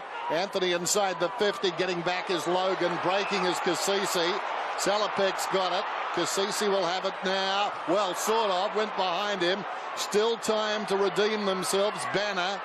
Kasisi into the path of Boak, coming up for his 8th possession. Running it down towards half forward. Chasing him hard out there is Jolly. Boak, well, that's not a good kick. Bounces it down to the pocket, but it's in good hands. Hitchcock run down from behind. Well done, Goldsack. They keep going. Goldwood, though, and the kick is off target from Broadbent. They set it up through the pocket. Carr to Broadbent, but the kick not the equal of the earlier good work and Collingwood waste no time. They bring it out of defence. Beautiful clip. On the boundary line, it's taken by Anthony. Speaking of the boundary line, Tim, you're right in front of Anthony now. Yeah, well, Jolly had a career high last week of 20 possessions. He had a quiet first half, but he's just started to get going in this third quarter. Just started to find those holes and become that link player as a ruckman. Gee, that was a big chance gone for Port there. Thomas on the left. Again, getting reasonable distance. That one actually held up in the end. Logan. Yep. He's back, free kick. Travis in his back, mate. Now, all night, Collingwood have been getting numbers back now, and they've allowed Port to use this switch kick. I'd love to see Port take the game on. If they can just, we saw a kick before that ended up with Boak in the middle of the ground. But again, it looks like they're willing to play the percentages and possess the ball. Well, these are good results for Collingwood, Absolutely, yeah. Port with the breeze, scores level. Not sure what figure they need to be in front at three-quarter time, but they certainly need to be in front. You'd think by 3 or 4. Good mark. He's been good tonight. Yep. He's been one of the key position players who's looked comfortable reading the ball in the air. He's played with a lot of purpose. That ball inside. Pearce searching. O'Brien's quick. Very quick. So was Pearce. Back to Pearce. Ball almost out. Harry, well played, O'Brien. How good was he in that contest? Won it first off. And then Swan is a magician. Well, only far as Trengove. Trengove, back he goes. He's got loose men. Gee, O'Brien and Swan were good then. Can he go from here, Bruce? You know the Port Adelaide players? He's half a chance. And that's sort of half a chance kick, isn't it? It was never really a chance, was it? That's half a chance. Port back in front, though. Amazing closing speed from Harry O'Brien. Yeah. We've seen him do freakish things when he's got the ball in hand, but really closed down the Port Adelaide avenue to go with Daniel Pearce. I think Collingwood look like they're happy to get upfield and get their numbers into the middle of the ground rather than protecting their back 50. That's working a bit better this quarter than it did in the first. Wide of the pack, it falls to Pearce. Short one to Brogan, not 15. Brogan 55 metres out, sells Corns into trouble. Not before he gets the kick away, though. Going back was Reid, got a fist on it. Johnson did brilliantly, hooked it down at Pendlebury. They keep their spacing brilliantly, Collingwood, as well as any team in the competition. Thomas gave it to Pendlebury. Runs through half back. Good. They don't get drawn to the ball, and that's the key to Collingwood. He goes down towards half forward, and it's taken by Dawes. Nobody for Collingwood inside the 50, so Dawes has to wait, then goes across the ground as Swan. Meters in the clear. He looks like an old codger there for a moment. Hand passes away that to Beams. Beams hooks across the body. They've got an extra man at the back. He'll arrive on the left there. That's Brown. He was standing alone in the goal square, but they couldn't get the footy to him, and Carlisle thumped it out. Well, Dawes had the opportunity, had the ball and the momentum going forward, but just didn't have the courage or the conviction to play on because he was the only Collingwood forward in the forward half. Brogan just got a fingertip to it. Back in the centre. Collingwood looking really dangerous though now. Reid kicks a good one to Thomas. Yeah, there's no... And the breeze is just as strong as it was early. It's just Collingwood are now getting their hands on the footy. They've started to even up the clearances and the contested possessions, which Port dominated. They've been able to use the corridor truly in this quarter, haven't they? Yep. Pendlebury's been so important in this term, hasn't he? He really has. He's up to the 8 possessions already at this early stage. Just thought his way through traffic fantastically before. Thomas to O'Brien, who loads up, leans back, and hits almost the top of the post. Which way is the breeze going? Wow. Oh, that's a monster kick into the wind, isn't it? He's wound up and launched from outside 50, and as you said, watch this one, he'd land basically on the top of the post. It's a big kick, isn't it? Certainly once you get inside 50 down that end, the stand tends to protect the kick a bit. Going to talk to Harry O'Brien at the end of the match about his 100th game. Salter was in trouble early, trying to help him out. A string of teammates. Boat gave it across towards Carlisle. He kicks it towards the outer side, taking a tumble there. And taking the mark is Stewart, pushing up the ground. He's got it on the wing. Just looks stationary now, Port, every time they go forward. Not the confidence to drive it in there. Great 10 minutes in game time, actual playing time for Collingwood. Although that could change. Roden, who's been very good, goes looking for a man close to the boundary and Carr, but to the sensing the danger, got across and took it out of bounds. We might be able to ask Nick Maxwell about it later, but it looks to me like Collingwood decided let's not protect the back 50, try and protect the midfield half-back, and next to not allow Port the extra player in that part of the ground. It's working well at the moment. Brown, but into the path of an opponent there. Boak, who tried to take it inside the 50. Hand pass from Hitchcock. Corns, or was it Banner? It was Corns. Comes across towards Thomas. Thomas, a hand pass to Beams. Beams out wide. Lockyer, aided by a good shepherd from Dale Thomas. Kicks it down towards half forward. In front. Wonderful balance by Swan. Knocked it down to his own advantage. Loops a hand pass up the top to Anthony. Two runners side by side. Dawes has got the football, and Dawes has kicked a goal. Long stretching kick against the breeze. Collingwood by 6. Just starting to punish on the turnover now, Collingwood. It seems to be the stat of the year. Goals from turnovers. Collingwood actually the best at it. Dominated West Coast into that particular statistic last week, but I think they've had the ball use and the work rate of Dane Swan has been just phenomenal. Fantastic. The ability to keep the balance, wasn't it? That when he went for the mark, he was always the first to the ground level footy. He's just got great strength to make sure that he, low centre of gravity, just doesn't fall over.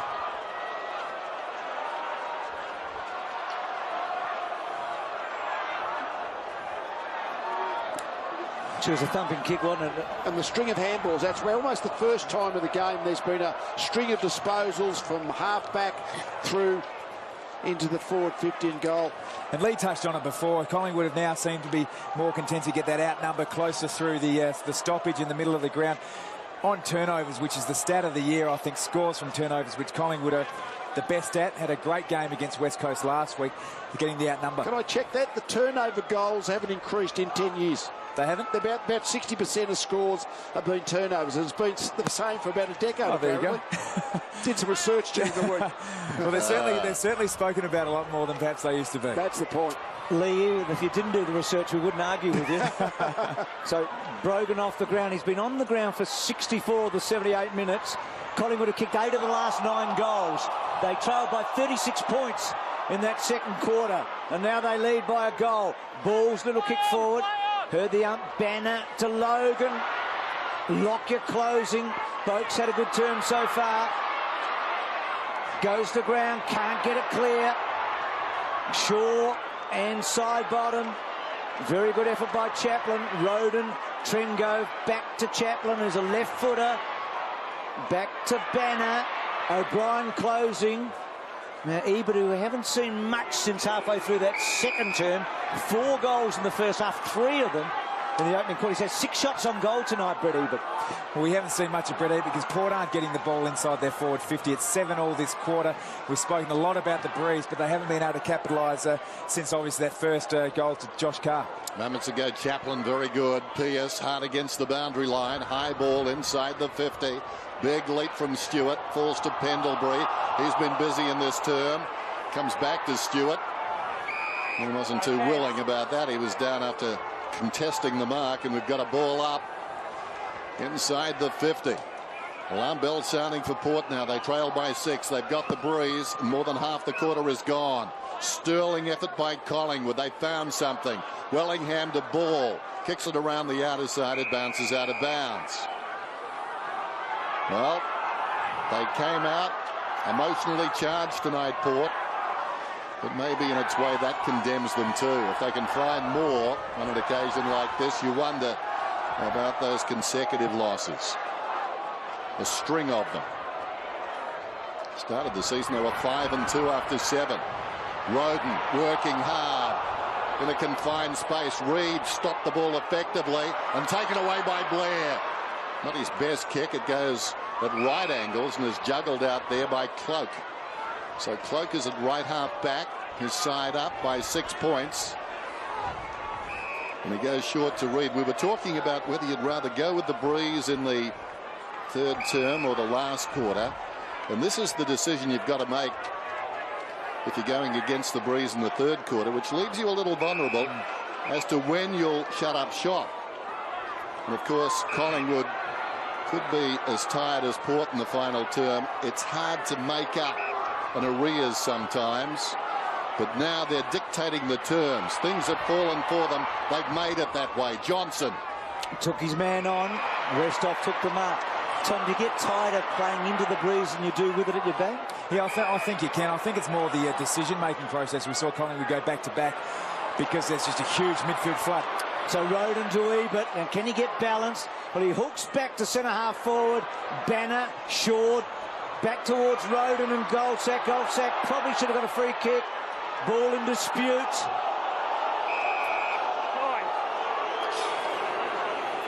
Just on that point, Bruce, I don't think it's necessarily the physical fatigue, but the more you try to over-possess the ball into the breeze, obviously the chances of making a mistake, and players can get nervous in those situations.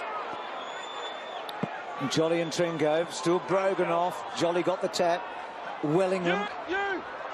Salopek wants a good bounce, doesn't quite get it, fumbles it a bit. Good tackle by Cloak. Collingwood onto him. Just need a clean ball there, didn't he? Just took his eyes off it at the very last minute. Just watch it here. There we go. Yep. Had it spent before he had it. So bounce just outside the 50. Trengove is up, knocks it down. Carr slips. Pendlebury over the shoulder. And the ball just trickles across the boundary line. Luke Ball had his mitts on it. The scene at Amy Stadium on a pretty chilly Friday night. A motion charge night here in South Australia. Tossed in, Shaw. Getting through once again is Roden. It was Williams who gave him his chance, and he's trying to repay him in kind. Wonderful goal. Well, he's been good tonight, hasn't he? At bringing the ball away from those congestion stopping areas. He's had 9 clearances. Just that ability to accelerate, balance and acceleration. Just saw it there. He came from a long way back and broke through the... Wasn't a Collingwood tackle, obviously, because he didn't have the ball, but saw the space. I mean, he's certainly been a player, and we got Warren Treadway to speak about his importance in the midfield group at half-time. Statistically having a fantastic night.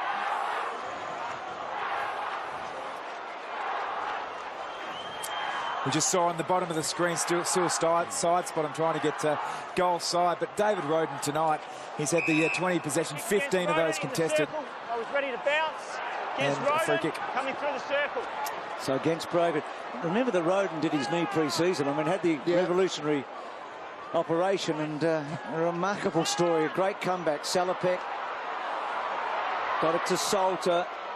Got it to Roden. 21 disposals for him. 9 clearances, a couple of goals. 15 of those contested. He's really driving the midfield, and we heard Warren Treadway talk about his importance to the midfield structure of the Port Adelaide side. So Ebert up the ground. It's a long ball in. Broadbent held up. Hitchcock can't quite release it. O'Brien. Trengove got hold of him. Port win it out. Hitchcock sweeps it back. Roden in heavy traffic. Leans back. And yes, he does. All 3 of the best. Back in front.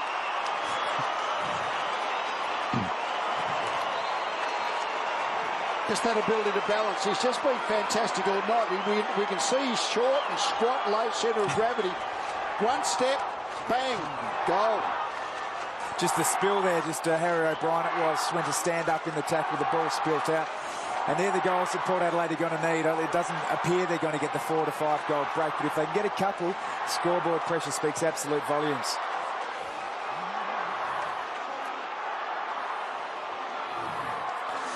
Just the ball spilt out. Good, hasn't he? He just really has been. He's very much a one-man band in terms of the takeaways around the congestion, but the one-step balance goal. And he's excited. Back in the middle, Kasisi taken high, and suddenly they have found something, Port. The last 5 minutes has belonged to Mark Williams' team. The ball goes out wide. Logan tracks it on the wing, feeds it back. Pearce, a left-footer, just jabs it down towards half-forward, stretching. Salopek, who's had a good game, but Roden has been the man. He's kicked 3 goals. With the win, when you get a free kick in the centre square, I don't know why you go to the wing. You've just got to go for it before the opposition get back. This is Banner. Darren Jolly's the one they're going to have to avoid here. He's just sitting about 45 metres out from goal. Banner's been impressive. Long ball, dangerous ball inside the forward 50. Has it been touched? It goes against the behind post. Boundary throw in coming up. Well, what a remarkable last game. A roller coaster. It's all about the emotions, the adrenaline. Reminded of that quote from Godfather 2. This is the business we have chosen. Hyman Roth. Down goes Carr. In the opposite direction, Corns. Slapped out of there by Collingwood. Banner on his knees did well. Chance for Salopek goes after it. He's confronted out there by Beams. And the umpire will ball it up. Just over 4 minutes till three-quarter time. Poured up by 6. On face value, it wouldn't seem enough. Trengove, third man up. This is tackle a moment ago that set that up for Roden. Dennis mentioned Mark Williams gave Roden his shots. He was taken 86th in the draft that year. After a great pick. I mean, you don't want much for 86, and they've got a whole lot, haven't they? No, he's been more than a bonus. 3 goals tonight. Dale Thomas, and again held up. Ball spin immediately. Just on David Roden, he's played well in big games for the club as well. He's been, you know, Warren Treadway did speak about his importance. We just see the numbers around the ball there, obviously, with the wind playing a major part in that tonight. Very important against the Saints he was. Roden it now. Beams hooks it back. Logan had a bit of the ball. Salopek's been oh so good. And the Collingwood coach a little bit frustrated. They're in a good spot, we know that. They're a goal behind. And they're going to have a strong breeze at their back. But Port have come back well in the last 10 minutes. Salopek's kick, Collingwood had all the numbers. And Port get a stoppage. One thing you're always told as a player from your coach when you're playing in a game with the breeze isn't going to do the job for you.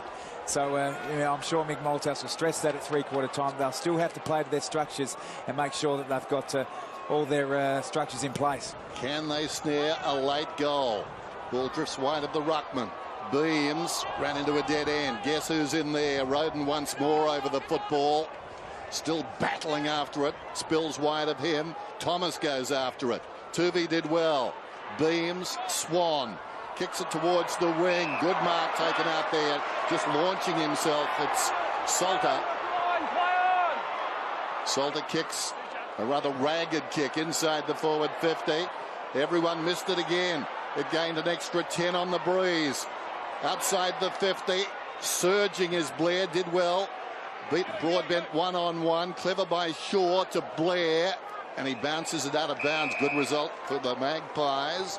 Just under 3 minutes. He's a smart footballer, Blair, isn't he? Yeah, he is. He just makes good decisions. Not the stereotypical build for a modern-day football, Looks but like obviously a mini Dane Swan. yeah. We know how he's turned out. Now before he had possession of the ball, stop Pendlebury. So Pendlebury's been brilliant in this term. Slightly less colourful arms than Dane Swan at the moment. Give him time. So Goldsack's kick out on the full. That could be remedied. Yeah, maybe that's it. Yeah. He's 172 centimetres, so... Well, I think that's about what I am, actually. And I'm not going to get a go. Wait for it. Move it on. Play on. Play on. So Salopek to Stewart. Looked like he had really hurt his ribs, didn't it, Yep. Stewart, in that second term. Came from the ground. So Port a goal in front. Gets it towards centre wing. Brogan outnumbered. Good effort. Been good, Brogan, hasn't he? Really be sometimes just that slight tactical difference of Collingwood actually being prepared to bring guys up in the midfield, not particularly have the spare man back, and that stopped Port being able to switch the ball across the middle of the ground. So that's been an effective change in this third quarter.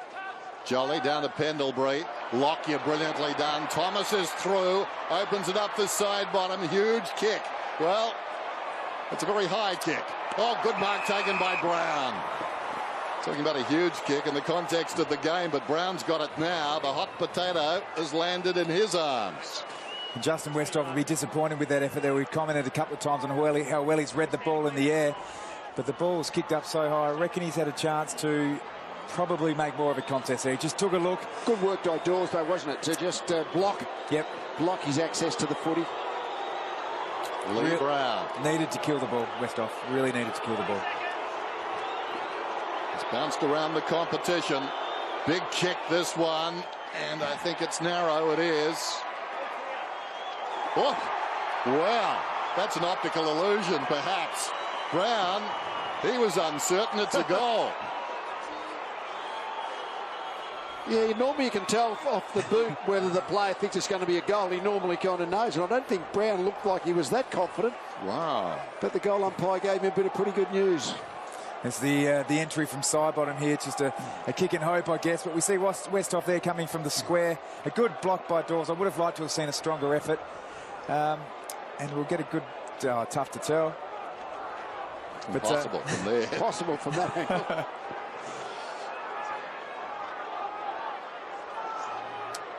Got to say, it didn't look a goal, did it, from this angle? Still doesn't really look like one, but look, it's the goal umpire was under the post. He's in the right spot. So scores level for the 5th time. It's a very important goal, and in the end, a great kick.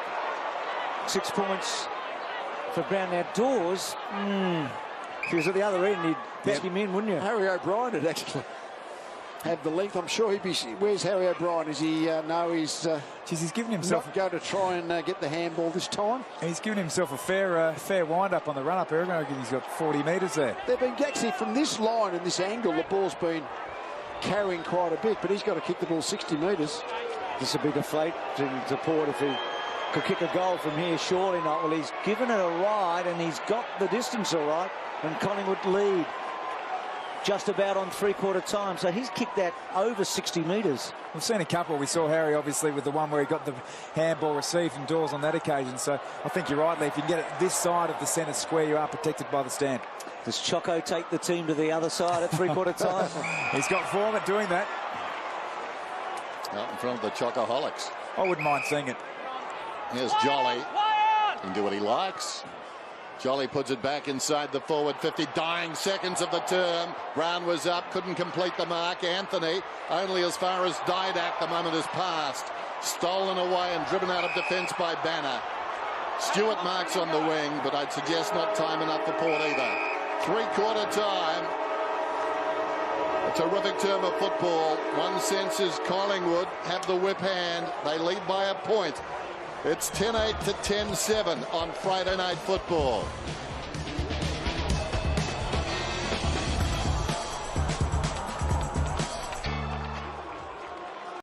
Against the odds now, Port Adelaide. They're known for that. Famously, this club has forged a reputation on overcoming the odds. Can they do it one final time for their coach in his final term? Out of the middle, Jolly kicks it down towards half forward. Pearce lays it off. In trouble, Salopek. Didac a hand pass forward, taken by Johnson, forced to go with the right boot. And as you can see, he's a natural left footer.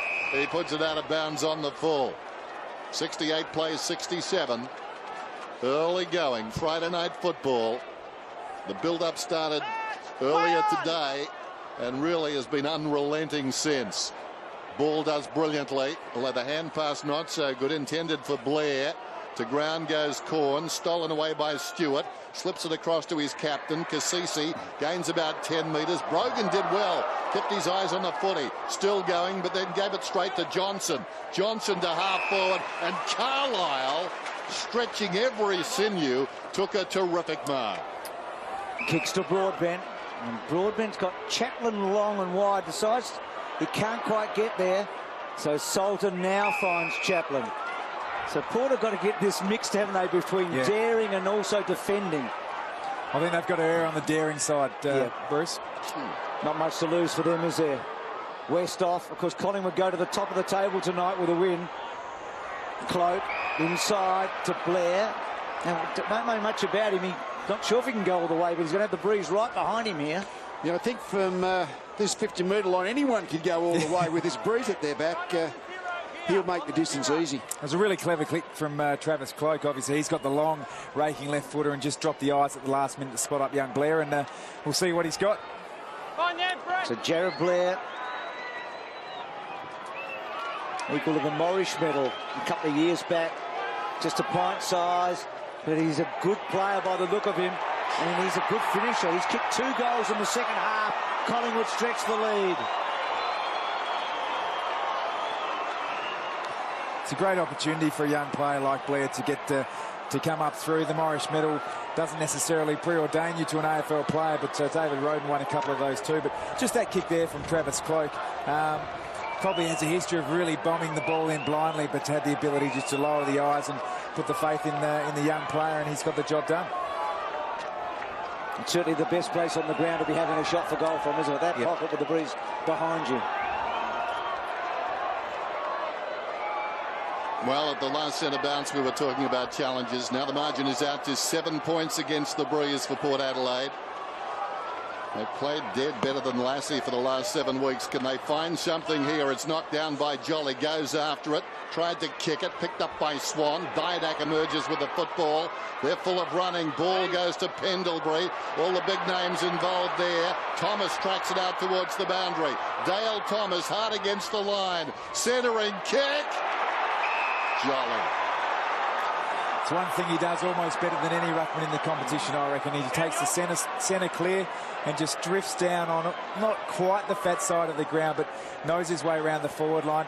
Never really broke out more than a jog, but ended up in the right place. Really intelligent play here by Dale Thomas to spot up his man. Maybe a set play, knew he was going to be there. But particularly when Port are playing a spare man back, and Collingwood have got one in there, and you got that, you can have a punt and see if you can get forward like he does. Port led by 32 points at quarter time. They now trail by 13 in desperate trouble.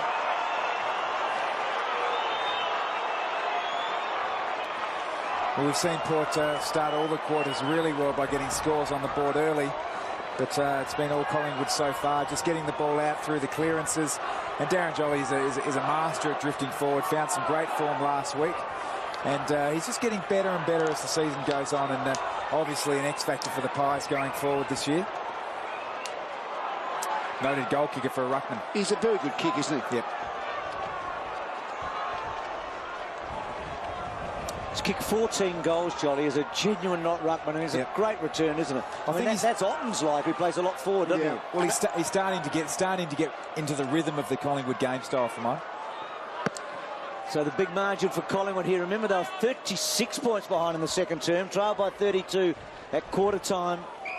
They both dived on it. Both players dived on it, held it in. There's one when both players, one from each team, dive on the footy. If you do something about to make sure the third bloke can't dive on top of the first two. Pay a free. Less packs. So Ebert, third man up. Port haven't been able to get it close to their forward 50 in this quarter so far.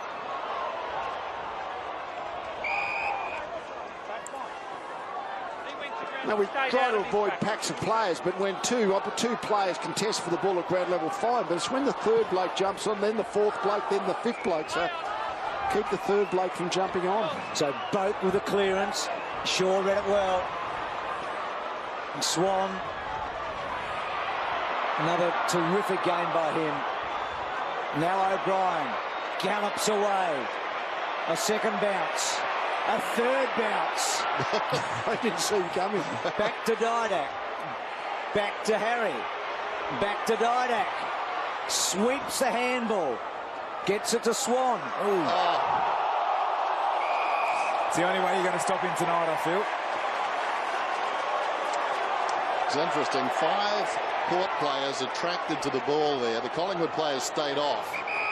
Only a couple in close to the footy, but then Swan slipped over. Otherwise, they would have been away. Banner inside the forward 50, juggled by Luke Ball down there, but eventually came to ground. Goldsack's got it, smothered off the boot brilliantly by Stewart, ran into a hip.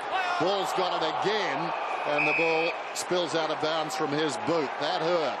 Stewart slow to get up again.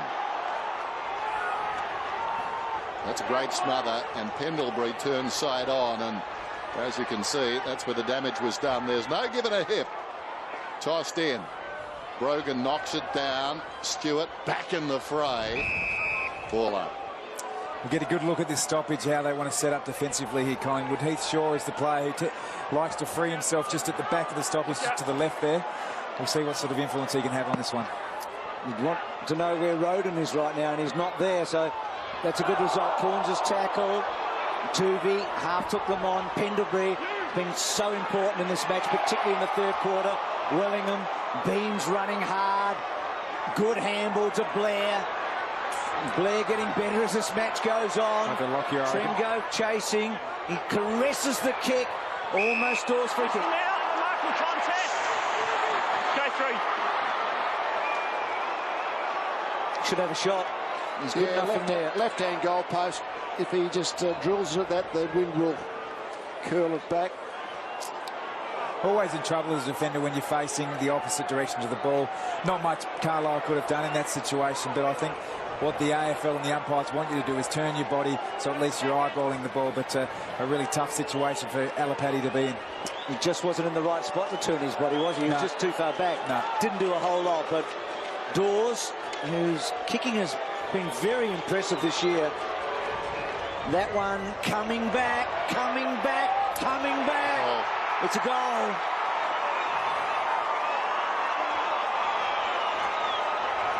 I think that might have been the left-hand behind post that he actually aimed at, but the wind was so strong it came back.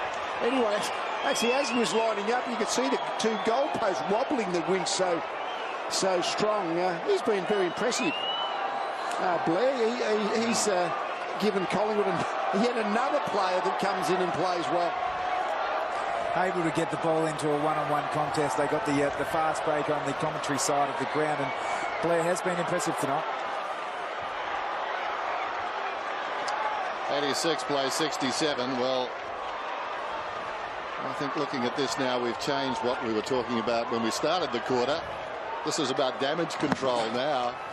They need to hang on, be resolute, because it's hard to see Port winning from here. Brown goes off the ground. Chaplin feeds it back to Cece. Now Logan across the ground. West off. Needs a kind bounce and gets it. Kicks it beyond the wing. Motlop, who hasn't done much tonight, runs onto the loose ball again. Tries to beat the man, but this time succeeds. And then just, well, he kicked it in the middle of the footy, I'd suggest, and flopped it across to 20 metres out. It wasn't his intention. He was looking to bend it back. Now Cloak's got it. Takes something off the kick. Set his teammate Beams a real task there. Well done by Chaplin to knock it down. Then he got it back. Brogan comes to Cassisi. Is it one last gasp from Port? Well, fitting in its way.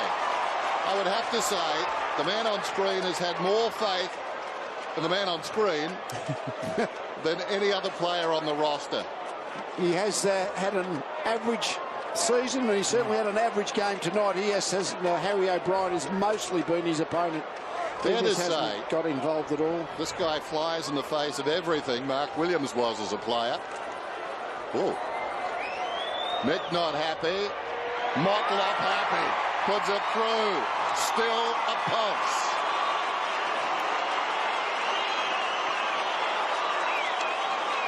Do you know what? I reckon there's still half a chance.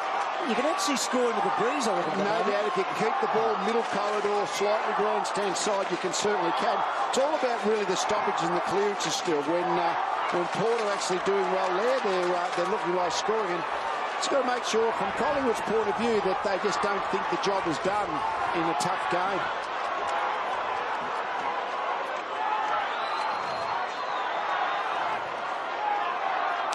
See Daniel Motlop on screen. He hasn't had a great night. He seems like a sort of player that could frustrate everyone, but he's also the player that's got that X factor. And as we've said, it's certainly not out of it, but Daniel Motlop might play a pretty significant part in the remainder of this game.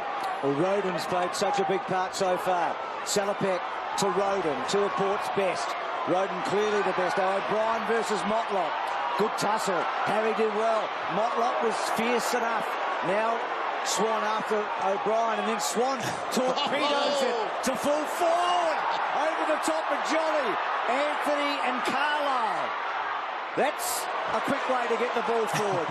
Carlisle out wide. Boak has to wait for the bounce. Pendlebury gave him a shove. Didak works his way through it cleverly. Not 15.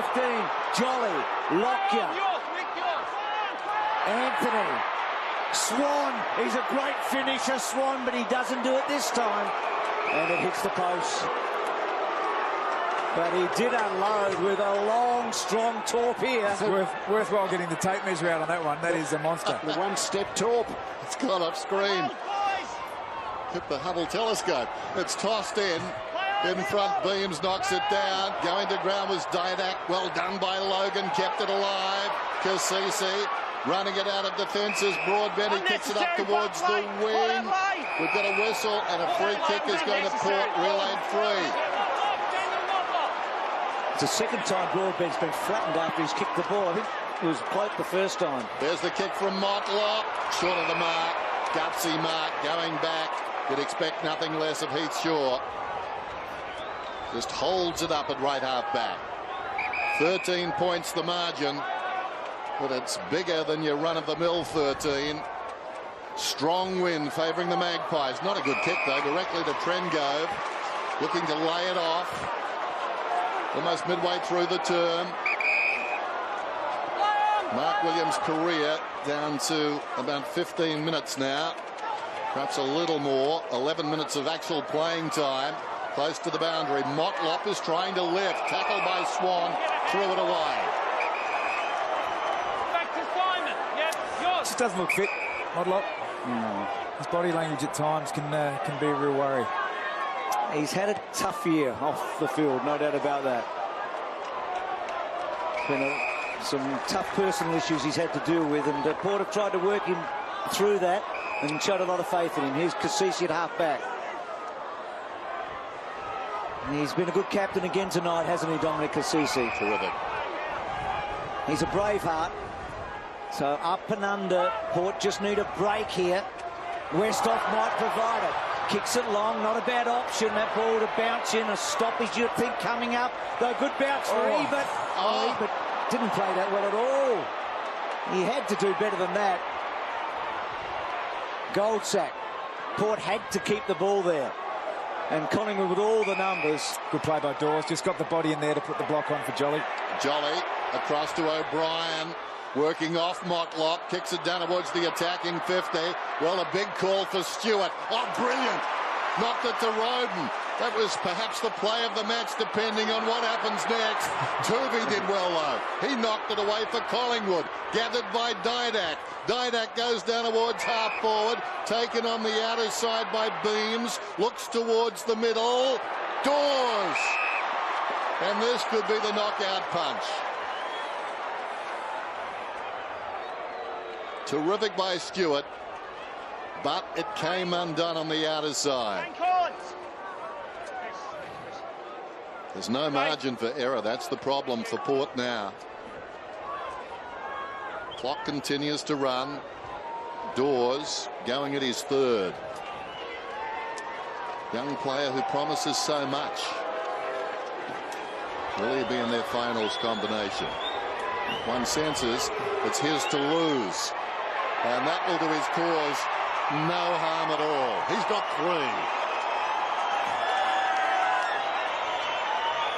3. The really impressive thing about Collingwood is often when you have a strong breeze behind you that you let the breeze do all the work for you, but the way they've brought the ball into their forward 50 in this quarter in particular, they've had the courage, I guess, in a ball sense to bring it back inside instead of blazing long from 55 metres out on the pocket. Just clever use of the ball we see on this occasion. It's Beams, who's actually the most efficient inside 50 player in the competition. When he kicks the ball inside 50, he scores more than anyone else, and Dawes will kick the goal. So it was a very hopeful kick off the ground on the boundary line, 30 metres from the pocket. That would have been a freakish goal if he'd actually needed to make contact with the ball in their forward line, didn't they? Had to. Well, Chris just might have closed the door, eh? He's kicked 3, and you'd feel like it's a mountain too high to climb. Jolly out of the centre, and now Cloak.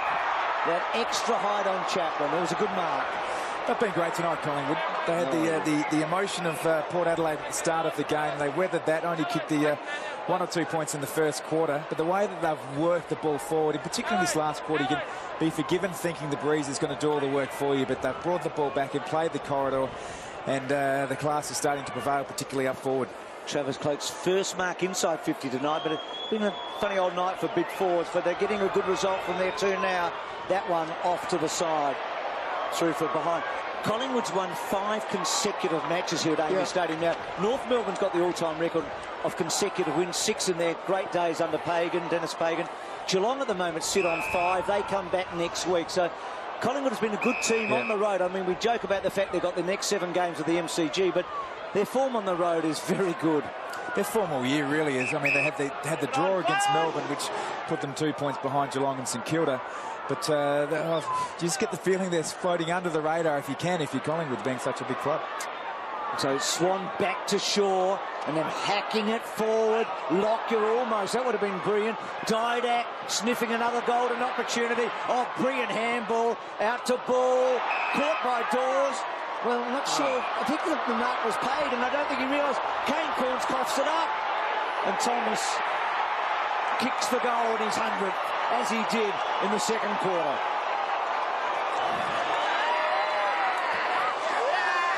Just think of the Collingwood's the death by 1,000 cuts. There's just a lot of players that get involved. That's one of the sometimes early in the game when they were struggling a little bit. Swan was doing okay, but you sort of think who's going to get them going here.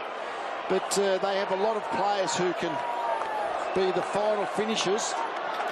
That was really just a bad turnover by Corns.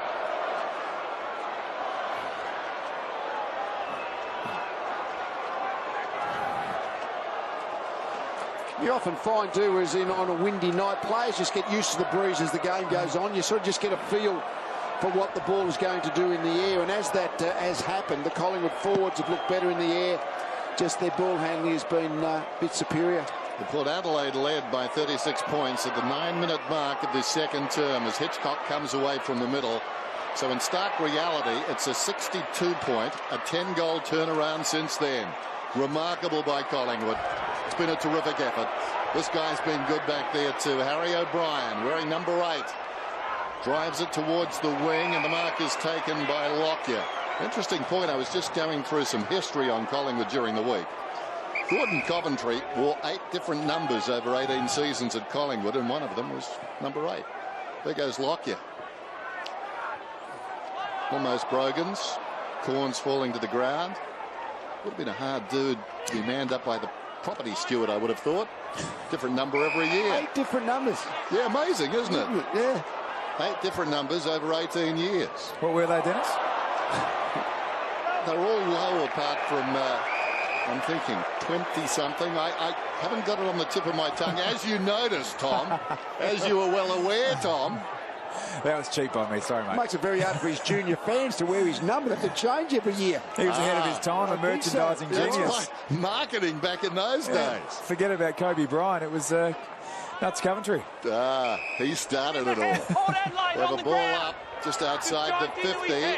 No, in fact, it's going to be a free kick to Boak, who goes back to Salter. Who goes back again to Carlisle. Bit of a fumble. Oh. To Chaplin. To Salter. Got a couple of options through the centre of the Corns. Out wide. 164th consecutive game for Chad Corns. Kane Corns, I should say, tonight. A long stretch. That's a great mark by Ebert. That was so courageous. You see fantastic, spectacular, high leaping mark, but that's as good as you get. That was a clump from a smaller player. Mark from the front. Yep. He plays as a tall, doesn't he? He's not a big man, but I think if he's another 4 or 5 centimetres, he would have been even more dangerous. Yep. He's had a good career, sits on 199 goals. Wellingham in the back half. Swan, bit of a blue going on with Motlop and Goldsack. Beams. Wellingham is just so quick. To Lockyer.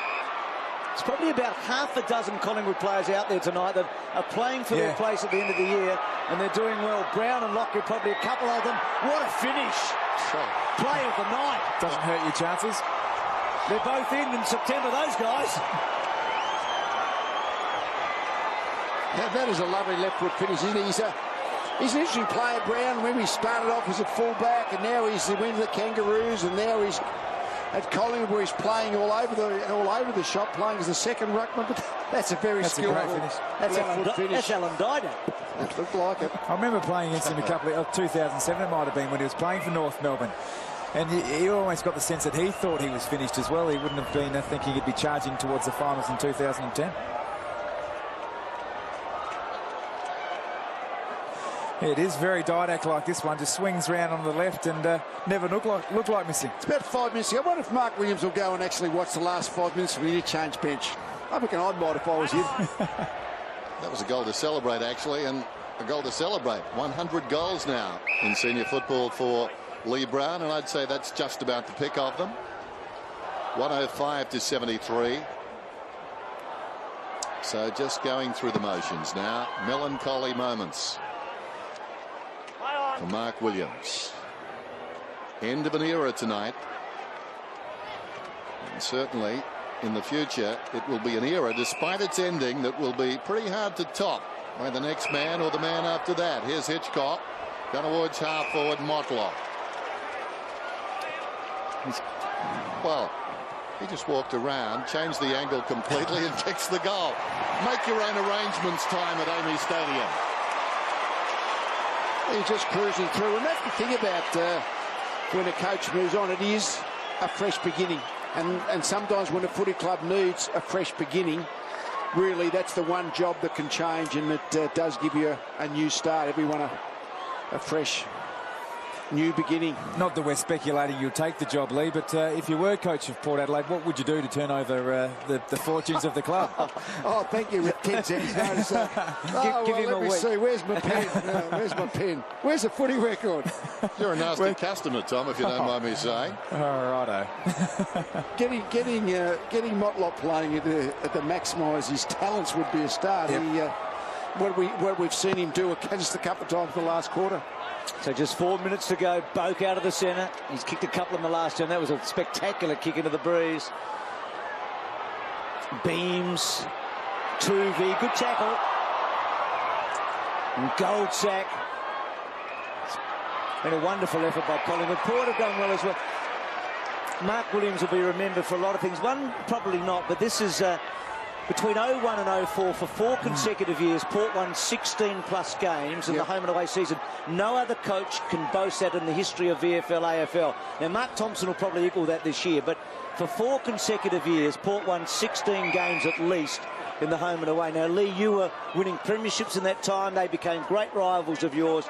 It's a record he should be very proud of. Well, they were top of the ladder, weren't they? 02, 03, 04. Fantastic effort. Wide of the pack, it's Beams again. He's been busy in this second half. Currently the margin at 26 points. Full credit to Port too. This could have blown out to about 50 in this final quarter. They've kept at it. Boat comes across the ground. Or missed there by Stewart. Hacked out of mid-air by Carlisle. And Stewart, who's had a tough night at the office, back here, bring it back. is very slow to get up again. This is about the 3rd time we've seen him in this situation. Well...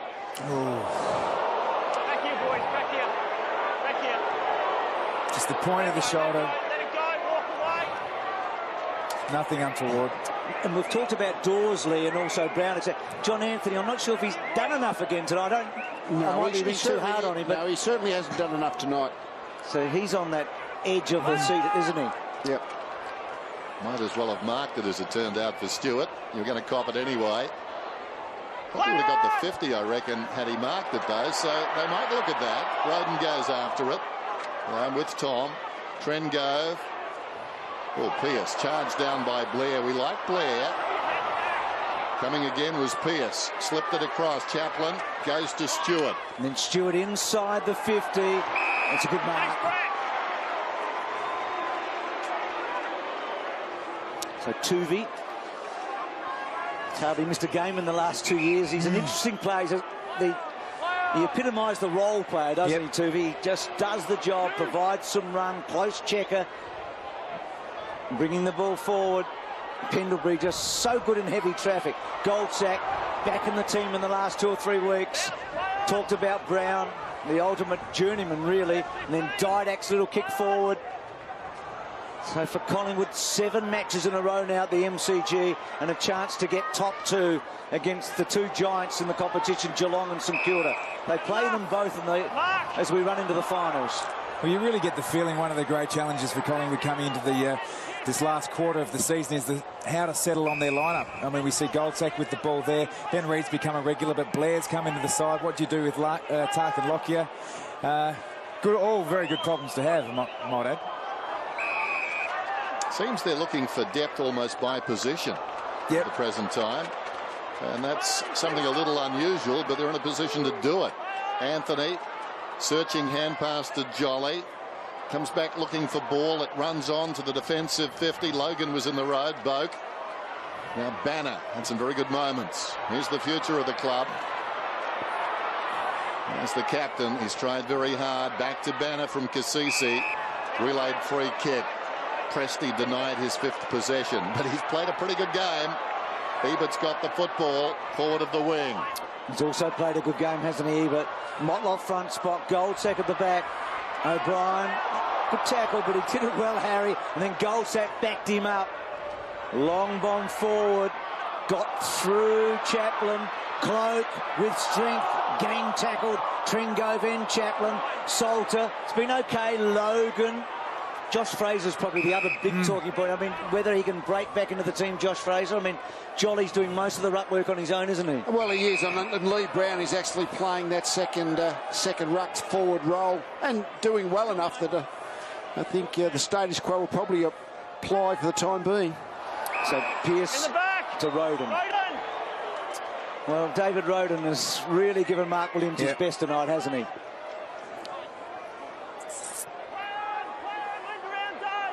It's been inspiring for a lot of the night. I think in the end, they've been, well, 2 winners in a way. I mean, Collingwood, obviously, great performance coming. But I think Port have done themselves proud tonight. Yeah, they have. Started the game exceptionally well. Really impressed with Collingwood.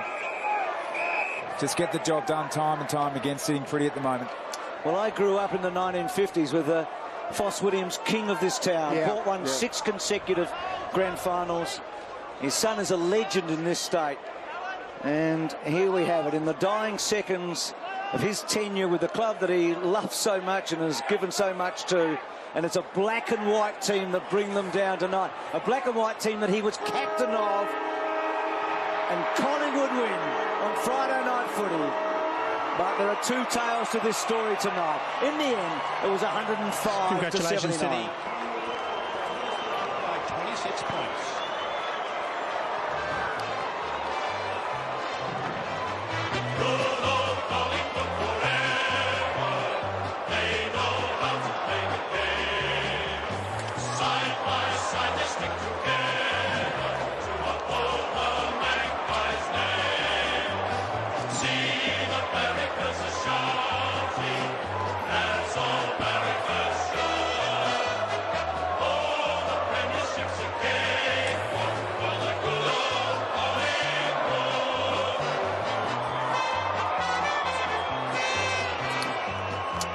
Condescending when I said that about Port tonight. They gave it a great shape, but Collingwood were terrific.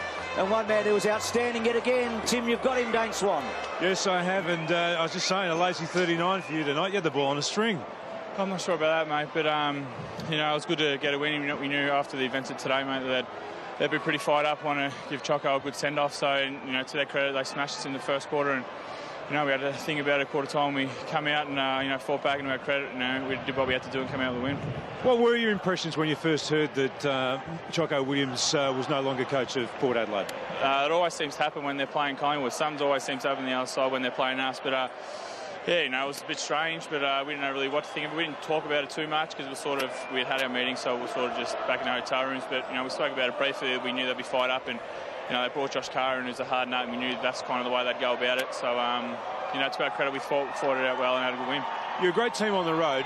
5 wins in a row here at AAMI Stadium. You really enjoyed this stadium. Absolutely. Obviously, we travel pretty well as a group, and you know, we get away together, and you know, we really enjoy each other's company, and we come over with it. You know, we've got a job mentality, and that's what we did. And tonight, we did it well.